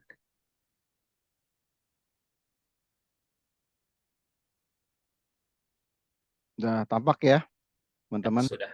Ini kalau standar Permenkes loh ya, jangan ini kita bilang Permenkes nih, Permenkes 40 tahun 2022. Ini tertulis kan. Ya. Nah, ini jarak ini 25 meter ya. Kalau saya masih pakai yang dari Permenaker ya, yang jarak 15 meter ya. Jadi silakan teman-teman mau pakai apa? Buka aja di sini, tinggal klik search, dapat kok ini apar ya. 25 meter nih. Jadi pakai 25 meter basicnya ini. Terus tadi yang saya katakan harus dipasang K nih, ditampil ya. Apar kelas K dipasang pada jarak 9 meter dari alat dapur yang mengeluarkan cairan berminyak. Ini standar aja kalau teman-teman minta apar untuk di dapur gizi. Apakah ini dasarnya nih? Jadi ini dikutip aja, diajukan ke manajemen. Ini dasarnya. Jadi jangan mau minta yang lain-lain. Ini standarnya, ya. Tinggal dihitunglah jumlahnya. Misalnya kita butuhnya 3 ya bulan ini dicicil 1, bulan depan beli. Tapi lama-lama kan terencana seperti itu. Ini dasarnya. Jadi silakan teman buka di Permenkes 40 tahun 2022, ya. Termasuk ya di ruangan apa saja nih jenis-jenis aparnya nih ada di sini teman-teman dibuka, ya. Ya, kelas kebakarannya apa seperti itu, ya. Jadi bukan kata saya, ini regulasi. Ini sebenarnya saya sebagai fire safety nunggu banget dari dulu ya. Karena nggak keluar kita acuannya ke Kemenaker ya, yang 15 meter itu jaraknya ya. Nah ini muncul 25. Wah saya bilang longgar sebenarnya ya, longgar banget. Tapi kan udah biasa pasang yang 15 meter dan per titik resiko ya saya pakai yang lama aja. Artinya saya merasa lebih safe dan lebih nyaman gitu. Jadi 15 meter pun itu tergantung ya teman-teman. Kalau memang berisiko banyak, saya bisa lebih dekatkan lagi dan mungkin jumlahnya juga ditambah. Ya, contohnya di ruang genset saya ada 2 apar, ada yang CO2, ada yang foam. Kenapa CO2? Karena itu genset. Kenapa foam? Karena di dalamnya ada solar. Tuh, itu di dalam. Di luar saya kasih 2 lagi. Ada yang foam sama ada yang powder. Gitu loh. Sebelum dibuka tuh ada di depan pintu gerbang 2, di dalam tuh ada 2. Seperti itu. Saya menyiapkan seperti itu. Ya, kembali ke teman-teman. Saya pun nggak sekaligus minta teman, kalau nggak diomelin. Saya atur tuh strategi, pokoknya tiap bulan ada barang seperti itu caranya. Itu Pak Arief. Oke, baik. Seperti itu tadi ada juga tuh pertanyaan terkait dengan ruang MRI ya, sudah ada tadi di Iya, ada di situ. Oke. Nah, ini pertanyaan lagi dari Ibu Restu. Bagaimana tata laksana fire safety di ruangan tekanan negatif jika terjadi kebakaran dan tempat berkumpulnya para pasien? Dikarenakan ruang tekanan negatif merupakan tempat yang pasien terinfeksi penyakit menular dan konsentrat tinggi, di mana virus itu bisa menyebar ke orang lain. Bagaimana, Pak? Iya, sebenarnya ada di rumah sakit kan spesifik gedungnya ya. Jadi itu harus sama seperti di ruang operasi. Tadi saya ceritakan, dia nggak mungkin kan dalam operasi apendektomi misalnya ada batu apa di dalam kandungan kemihnya itu dibuka tiba kebakaran terus digotong keluar, nggak mungkin selamat tuh orang pasti meninggal. Jadi gedung itu harus dibuat tahan api, dindingnya dan pintunya. Itu gedung baru. Nah kalau gedung lama bagaimana Pak? Itu jadi masalah memang. Kalau gedung lama gimana? Itu ada kalau nggak salah sebulan lalu deh dokter siapa tuh dikasih tuh ada paparan tentang tirai tahan api semacam, jadi dia kayak seperti apa rolling door, begitu itu kebakaran tarik tutup itu aman, api nggak masuk, asap nggak masuk, dia akan menahan api seperti itu untuk bangunan lama. Jadi dia bisa bertahan. Nah, masalahnya berapa lama dia bisa bertahan? 1 jam, 2 jam. Nah, teman-teman harus melakukan simulasi dengan pemadam. Jadi kalau ada kebakaran, berapa lama pemadam bisa mengevakuasi, gitu kan? Nah, seperti itu. Dan ingat listrik, kalaupun bertahan listriknya nggak ada, percuma juga seperti itu. Nah, itu yang harus kita lihat lagi teman-teman. Jadi nanti bisa diskusi lebih lanjut. Itu di aturan itu dijelaskan, termasuk ada tempat titik kumpulnya juga. Titik kumpul harus di bawah. Itu ada per 12 lantai, per 16 lantai itu ada namanya titik revenue seperti itu. Ya, itu kalau gedung yang lebih dari mungkin 20 lantai. Seperti itu Pak Arief. Oke, baik. Terima kasih Pak Wahyuda. Nah, ini pertanyaan lagi dari Pak Nurmawansyah dari Sumatera Utara. Mungkin boleh dijelaskan lagi Pak terkait bagaimana agar setiap rumah sakit atau gedung-gedung instansi swasta atau negeri dapat menerapkan FSM, terutama di RSUD. Seperti itu. Silakan Pak. Baik, seperti yang tadi saya katakan ya, Permen PU itu kan udah keluar tahun 2009 ya. Permenkesnya kan baru keluar 2022 ya. Jadi kesehatan sebenarnya agak terlambat ya. Terus terang kalau angka 3 tentang gedung kita belajarnya kita mengadopsi regulasinya dari Permen PU karena dia lebih detail, lebih lengkap ya. Kalau nggak ada kita kembali ke ke NFPA seperti itu teman-teman. Jadi nggak bisa nyari di Indonesia, misalnya cari di luar seperti itu. Nah, yang jadi masalah adalah tadi kalimat yang mengatakan rumah sakit yang tempat tidur lebih dari 40 wajib menyediakan. Nah, itu jarang orang yang mengangkat. Jadi poin ini hari ini saya mengangkat, tolong teman-teman sosialisasikan nanti ke tempatnya. Ini loh, ada loh aturannya, ada regulasi ini, orang yang enggak. Nah, mungkin orang baru takut kali kalau dimunculkan di dalam standar akreditasi yang dimunculkan waktu diperiksa BPJS. Seperti itu kan, kalau BPJS meriksa kan pasti dilengkapi semuanya kan. Nah, itu mungkin perlu juga ya kita audiensi atau edukasi ke pihak BPJS bahwa sebenarnya ini udah ada regulasi loh dari 2009 yang belum pernah dilaksanakan seperti itu. Nah, itu mungkin harus kita edukasi lagi sehingga mau nggak mau pasti akan disediakan ya sama teman-temannya dulu. Saya ingat sekali itu ya awal-awal akreditasi itu K3 nggak ada ya, hanya cukup latihan biasa. Nah, setelah akreditasi terakhir sini itu dipersyaratkan dan jadi wajib ya. Saya awal-awal tuh K3 nggak ada di rumah sakit ya, hanya orang biasa ngurus aja di bawah GE, nggak ada K3 seperti itu. Nah, sekarang ini wajib K3 ya, sudah selevel dengan komite-komite lainnya seperti itu. Jadi minimal 1 ya, gugur kewajibannya. Nah, sekarang rumah sakit pasti ada K3, nggak mungkin nggak ada K3. Sama seperti itu ya. Memang butuh proses untuk mereka tahu ya, meskipun ini sebenarnya telat. Itu Pak Arief. Oke, baik. Terima kasih Pak Wahyuda. Untuk teman-teman semuanya yang ingin bertanya langsung, silahkan bisa klik raise hand. Nanti kita akan berikan kesempatan untuk bisa bertanya dengan pembicara kita. Pada Bapak Reynaldi. Silakan Pak Reynaldi. Atau Bapak Hanif Maulana. Oke, atau Bapak Timothy. Silakan Pak. Oke, Pak Ya, Timothy. selamat siang Pak Wahyuda, Pak Arif. Ya. Selamat siang Pak.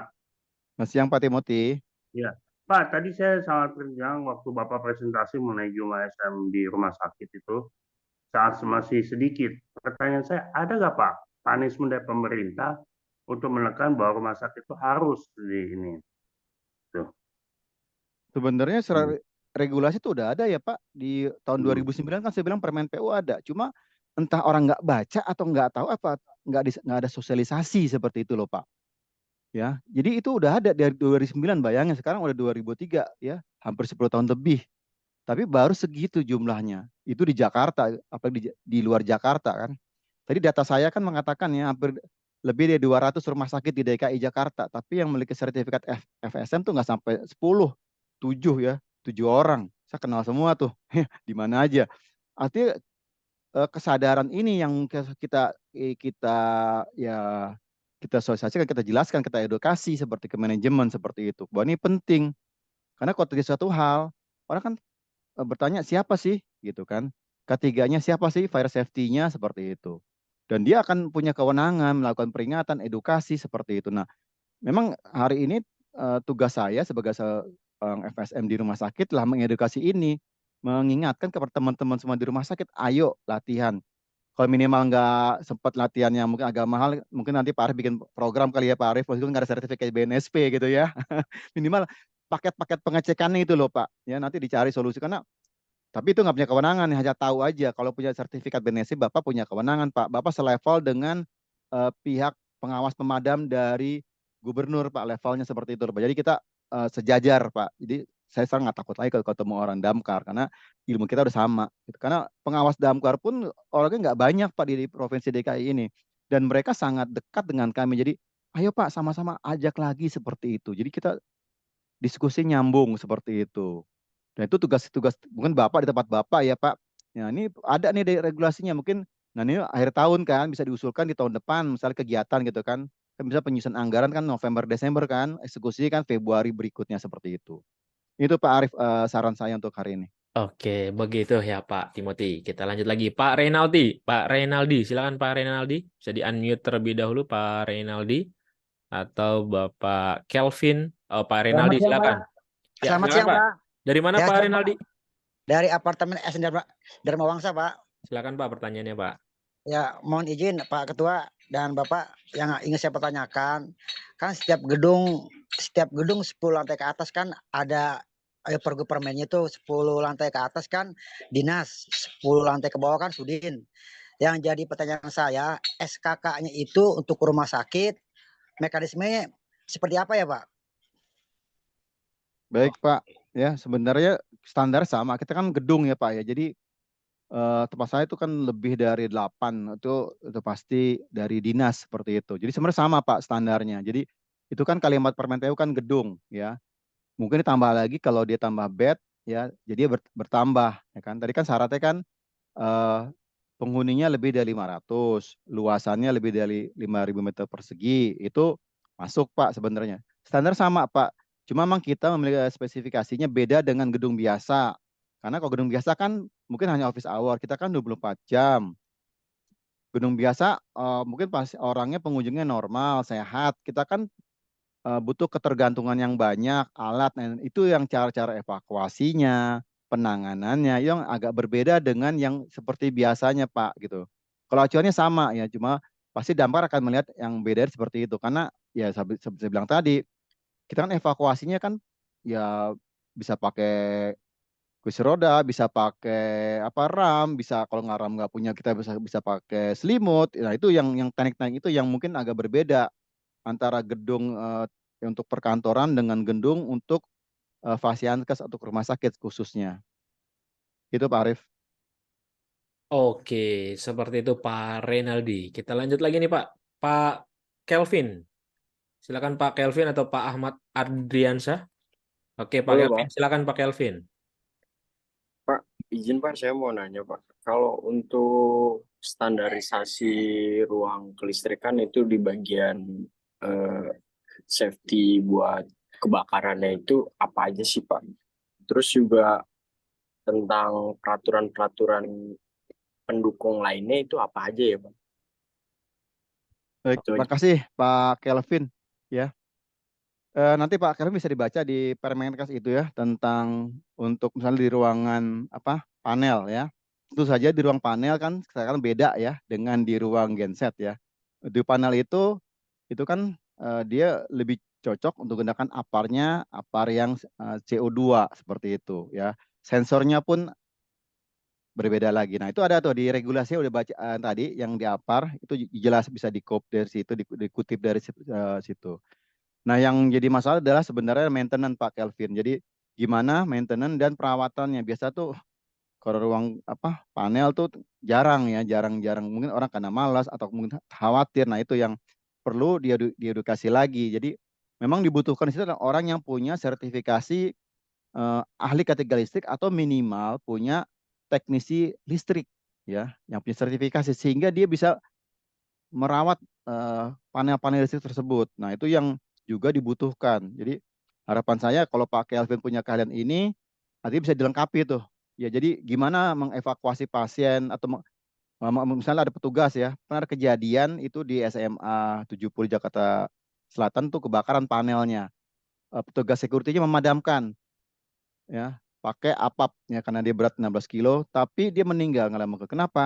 Karena di ruangan kan tertutup di ruang panel ya. Bapak bisa searching di Google tuh. Meninggal orang karena dia nggak tahu juga harus segera keluar, dia hanya tetap di dalam jadi sempat menghirup udaranya. Artinya kita harus pikirkan alat pemadam yang cocok memang dan tapi tetap aman buat tugas pemadam kebakaran. Itu contoh ya. Artinya kalau lihat ruang kita panel kita besar nggak, sirkulasi seperti apa ya. Jangan lupa ruang panel pun butuh tanda evakuasi dipasang ya seperti itu. Itu Pak.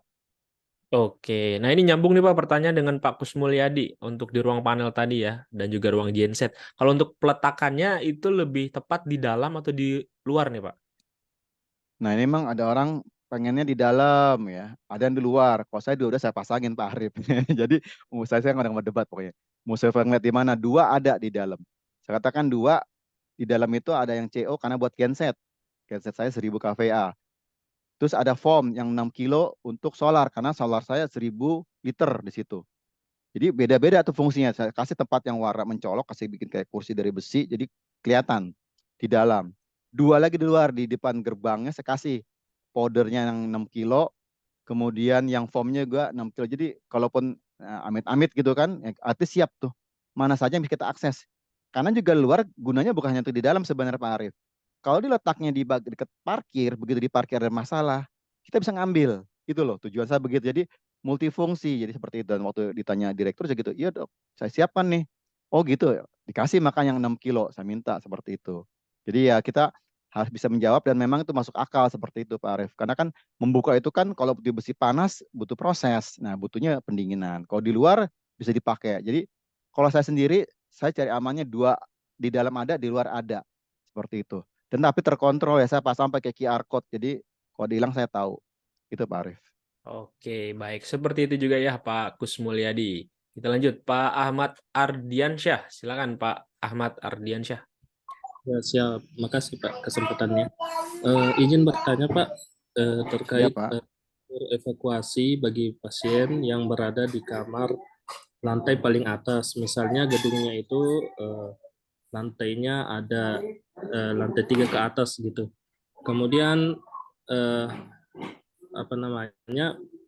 Bagaimana syarat untuk penempatan titik kumpulnya, di mana lokasi dari fasilitas kesehatan tersebut itu terbatas, Pak. Baik, Pak Ahmad Ardiansyah. Ya, memang betul ya, kalau rumah sakit yang udah lama berdiri ya lebih dari 20 tahun yang lalu, pasti lahannya tuh susah. Ya, saya juga mengalami bekerja di tempat sebelum, lahan itu sempit ya. Kiri kanan gedung ya, sebelahnya ada bank misalnya. Ini mau di mana titik kumpulnya gitu kan? Ya, memang dicari yang ideal, yang baik, mungkin nggak ideal gitu ya, tapi ada. Dan juga kita lihat ya kalau eh, sebenarnya kalau titik untuk pasiennya itu kan kalau teknik evakuasi kan kalau di rumah sakit kan beda ya dengan gedung biasa. Orang biasa kan semua turun gitu kan. Kalau di rumah sakit kan yang kita evakuasi dulu pertama kali adalah pasien yang eh, tingkat ketergantungannya rendah, artinya yang masih normal, yang masih sehat, bisa lari, bisa jalan seperti itu kan. Orang yang misalnya butuh alat dengan kursi roda itu orang yang berikutnya. Orang yang butuh dengan misalnya roster atau butuh dengan tempat tidur itu yang berikutnya lagi. Jadi tahapan itu pun harus kita lalui. Jadi nggak bisa semua turun semua ya, yang ada tabrakan dan sempit kan di lorong itu kita atur. Itu gunanya tim penanggulangan bencana diatur siapa dulu yang kita evakuasi gitu kan. Nah itu juga kan evakuasi harus dipikirkan alatnya. Seperti tadi misalnya ada rawat inap atau dia di ruangan ketergantungan dengan alat. Kalaupun dievakuasi ke lantai dasar, titik kumpul ada nggak listrik? Misalnya perlu alat.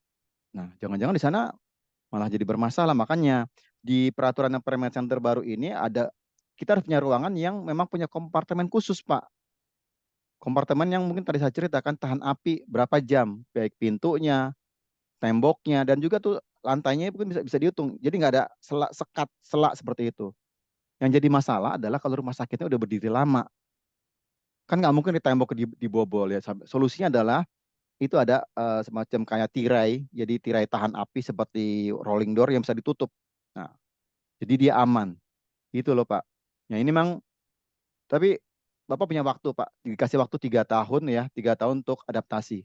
Jadi kalau 2002 masih ada, sekarang terakhir tahun 2024 di Desember.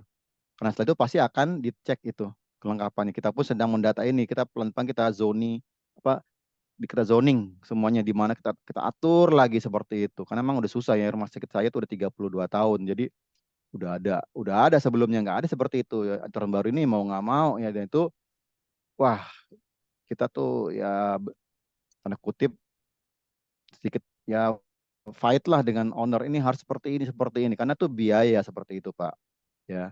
Tapi memang kalau persyaratan undang-undang kan nggak bisa ditawar. Kalau nggak nanti kita nggak lulus akreditasi, nggak lulus ya macam-macam itu ya. Itu Pak Ahmad. Oke, baik. Terima kasih Pak Wahyuda. Nah ini ada pertanyaan lagi dari Pak Sulaiman. Sebenarnya dia minta tanggapannya nih Pak. Beliau ini dari rumah sakit swasta dari Kabupaten Bogor. Di tempatnya bekerja tidak ada UVS dan untuk safety masih berantakan. Nah, untuk APAR juga masih pakai satu jenis saja yaitu powder. Nah, bagaimana tanggapannya Pak terkait rumah sakit swasta berikut? Kalau UPS itu untuk berapa alat kesehatan wajib ya. Misalnya Bapak punya radiologi. Kalau nggak di UPS, kalau listrik tiba-tiba mati atau kedip aja, itu pasti bermasalah.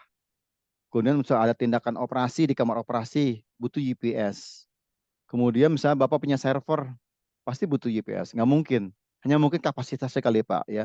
Ada yang 15 menit, 30 menit, atau berapa tergantung. Nah itu kembali kemampuan dari manajemen rumah sakit untuk UPS. Kemudian untuk APAR.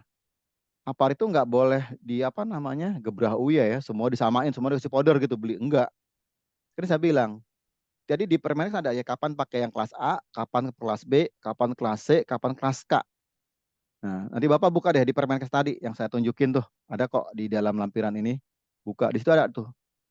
Cocoknya apa nih? Jadi kalau Bapak minta, bukan kata saya, Bapak kasih aja tuh kutip pernyataan dari situ, lampirkan dalam permohonan kepada pimpinan, kepada direktur, dengan ini berdasarkan Permenkes 40 tahun 2022 bahwa untuk ruangan ini diminta APAR sekian. Ya, tinggal nanti beratnya berapa? Yang 3 kilo, 5 kilo, 6 kilo ya.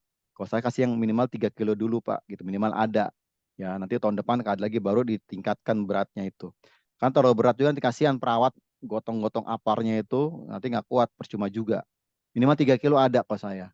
Ya, jadi itu Pak, Permenkes itu nanti Bapak buka, di situ ada. Jadi nggak boleh sama ratakan ya Pak, di situ ada standarnya. Ya, kalau Bapak bisa ikut pelatihan tentang Fire Safety Manager atau ikut Fire Safety Risk Assessment, di situ ada Pak. Ya, pasti ada kan di standar akreditasi unit itu apa. Misalnya tadi saya katakan radiologi cocoknya apa? Cocoknya adalah yang CO2, ya kan? Kalau di ruang solar cocoknya adalah yang foam. Di ruang misalnya rekam medis cocoknya karena itu bahannya kertas, artinya powder seperti itu. Nah, itu kita sesuaikan ya. Kemudian di dapur gizi ya yang kelas K. Itu Pak Arif. Oke, baik. Nah, ini ada pertanyaan lagi Pak dari Bapak Rizaldi. Kenapa sertifikat FSM diterbitkan oleh BNSP bukan Kemenaker? Dan apabila memiliki sertifikat Damkar hingga kelas B, apa bisa masuk requirement untuk FSM? Jadi Fire Safety Manager dan ahli K3 kebakaran tuh hal yang peruntukan berbeda Pak. Ya, kalau ahli K3 kebakaran itu diminta oleh Kemenaker ya. Tapi nggak dipersyaratkan oleh Permen PU, nggak dipersyaratkan oleh Pergub. Ya, jadi beda.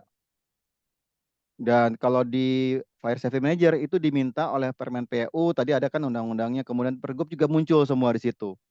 Dan ujungnya ada perizinan, Pak. Karena izin ditanya bukan ahli K3 kebakaran, tapi ada Fire Safety Manager gitu. Saya nggak tahu kenapa ini diminta, mungkin ya Pak. Kan kalau Bapak lihat tadi persyaratan cukup berat kan untuk jadi ahli K3 kebakaran, pendidikan minimal D3 teknik. Padahal saya sendiri bukan anak teknik Pak, adik saya pun nggak bisa. Makanya saya nggak bisa, saya ngambil Fire Safety Manager. Ditambah untuk perizinan di tempat saya bekerja itu nggak diminta ahli K3 kebakaran, yang diminta ya Fire Safety Manager. Maka saya ambil itu, tujuan ke situ.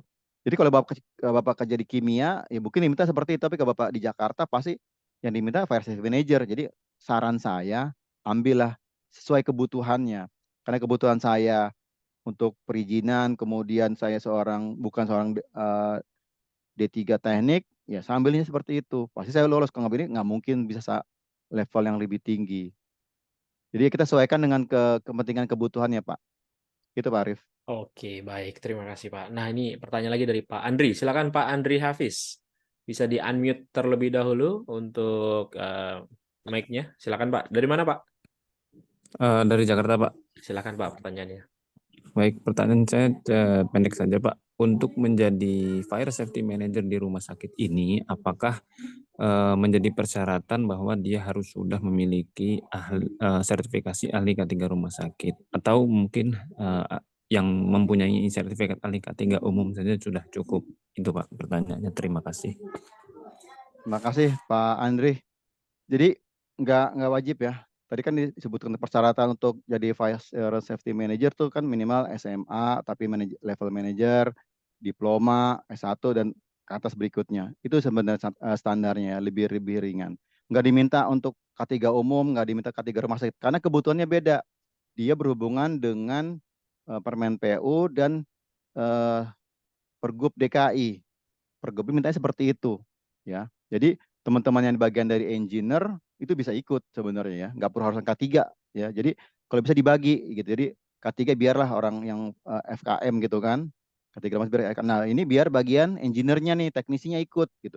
Karena memang setengah dari pelajarannya tuh Pak, ujiannya tuh ada tentang mesin ya, tentang alat-alat yang mungkin bukan yang non teknik harus belajar lagi gitu ya, karena memang dia belajar tentang mesin, tentang peralatan, tentang sistem, tentang elektronik seperti itu Pak. Karena berhubungan tadi kan fire alarm, pressure fan, tentang apa pipa tegak, tentang hidran. Nah itu yang ya kita harus belajar. Ya, tapi terbuka kok ya. Nah, kalau saya sendiri, saya memang background-nya dari ahli K3 umum. Saya ngambil lagi ahli K3 rumah sakit. Saya ambil lagi fire safety seperti itu. Kenapa sih? Masalahnya nggak ada yang mau Pak sebenarnya. Gitu kan orang biasa kan, gitu kan nggak dapat apa-apa gitu loh. Kerjaan nambah, apa ini sertifikat nambah, memang sertifikat nambah, tapi ya gaji segitu aja gitu kan. Ya kalau saya sih saya dapat ilmu Pak gitu loh Pak. Saya punya ya, punya umum, punya rumah sakit, punya fire safety gitu. Artinya kalaupun saya harus hijrah ke tempat lain ya pasti nilai saya kan berbeda. Itu aja sih. Dan saya bisa share ke teman-teman, bisa seperti ini Pak, seperti itu. Karena banyak pengalaman yang bisa saya bagi gitu. Tapi kembali ke Bapak maunya seperti apa gitu. Kalau mau dibagi ke 3 orang silahkan. Mau di 2 orang, 1 orang juga silahkan. Yang penting dia mampu seperti. Karena memang terkadang bagian pekerjaan yang mirip-mirip ya gitu Pak. Antara K3 dengan fire safety kita mirip kan ngecek apar, K3 ngecek apar juga kan. Tapi kan K3 secara umum nggak mengecek misalnya tentang hidran, tentang preservant dia nggak detail seperti itu. Tentang mesin atau alarm dia nggak ngecek seperti itu dan yang pasti dia nggak punya kompetensi. Itu aja sih. Nanti kalau orang damkar pasti nyari mana fire safety manager seperti itu. K3-nya minimal K3 kan. Kalau dia ngertiin mana fire safety-nya seperti itu. Nah, sekarang kembali ke Bapak, gimana baiknya tempat Bapak ya? Karena jangan sampai dia baru pelatihan baru setahun pindah gitu. Karena berat juga ya nanti implementasinya Pak. Itu Pak. Oke, baik. Nah, ini mungkin satu pertanyaan lagi dari Bapak Muhammad Ulil Albab terkait bagaimana penanggulangan untuk meminimalisir risiko kecelakaan di lingkungan kerja dan untuk tim FSM, screeningnya untuk perawatan gedung itu biasanya dilakukan berapa bulan sekali? Kalau saya sama dengan yang rutin ya Pak ya. Jadi ya misalnya seminggu sekali saya keliling, itu kan nggak mungkin tiap hari juga kan saya jadwal misalnya cek apar kapan, digabungin cek hidran gitu kan. Biasalah kalau apar kan dicek jarumnya, terus saya kocok-kocok kan bisa bareng sama security kan. Oh masih bagus gitu kan.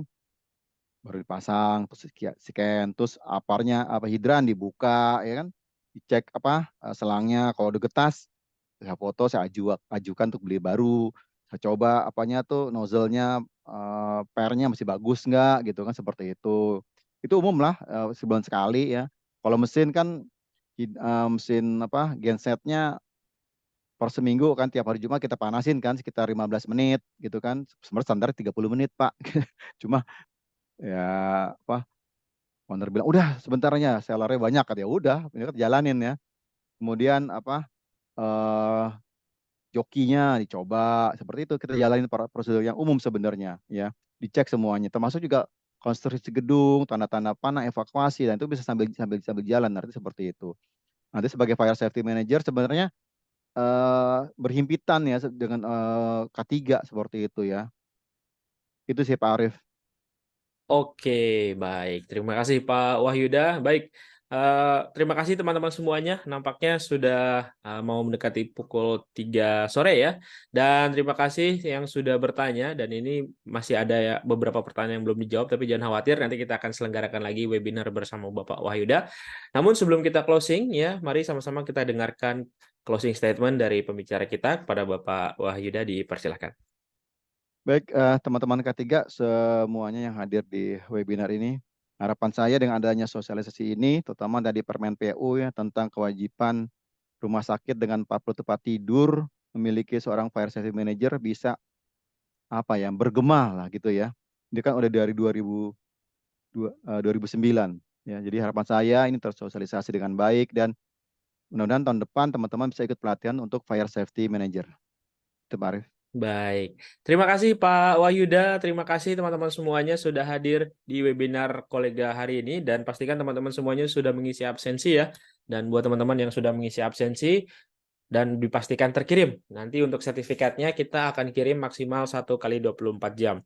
Dan sebelum kita closing ya teman-teman, Pak Wahyuda dan juga teman-teman jangan dulu kemana-mana karena kita akan berikan 1 buah door prize untuk 1 orang pemenang yang akan mendapatkan 1 buah door prize sertifikasi auditor SMK 3 persembahan dari Mediatama Academy.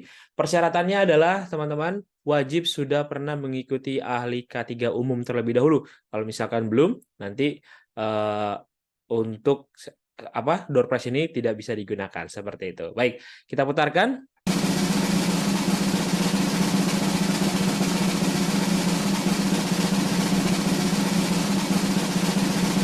Apakah yang akan mendapatkan door prize sertifikasi?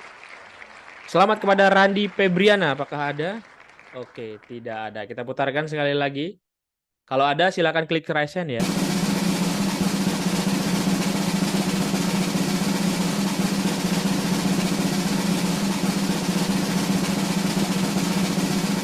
Selamat kepada Rahmat Effendi. Oke, tidak ada lagi. Kita putarkan lagi.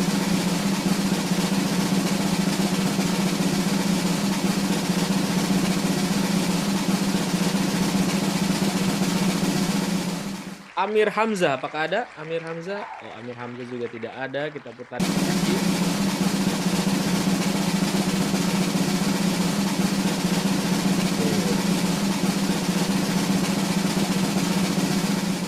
Ruwanto, apakah ada Ruwanto?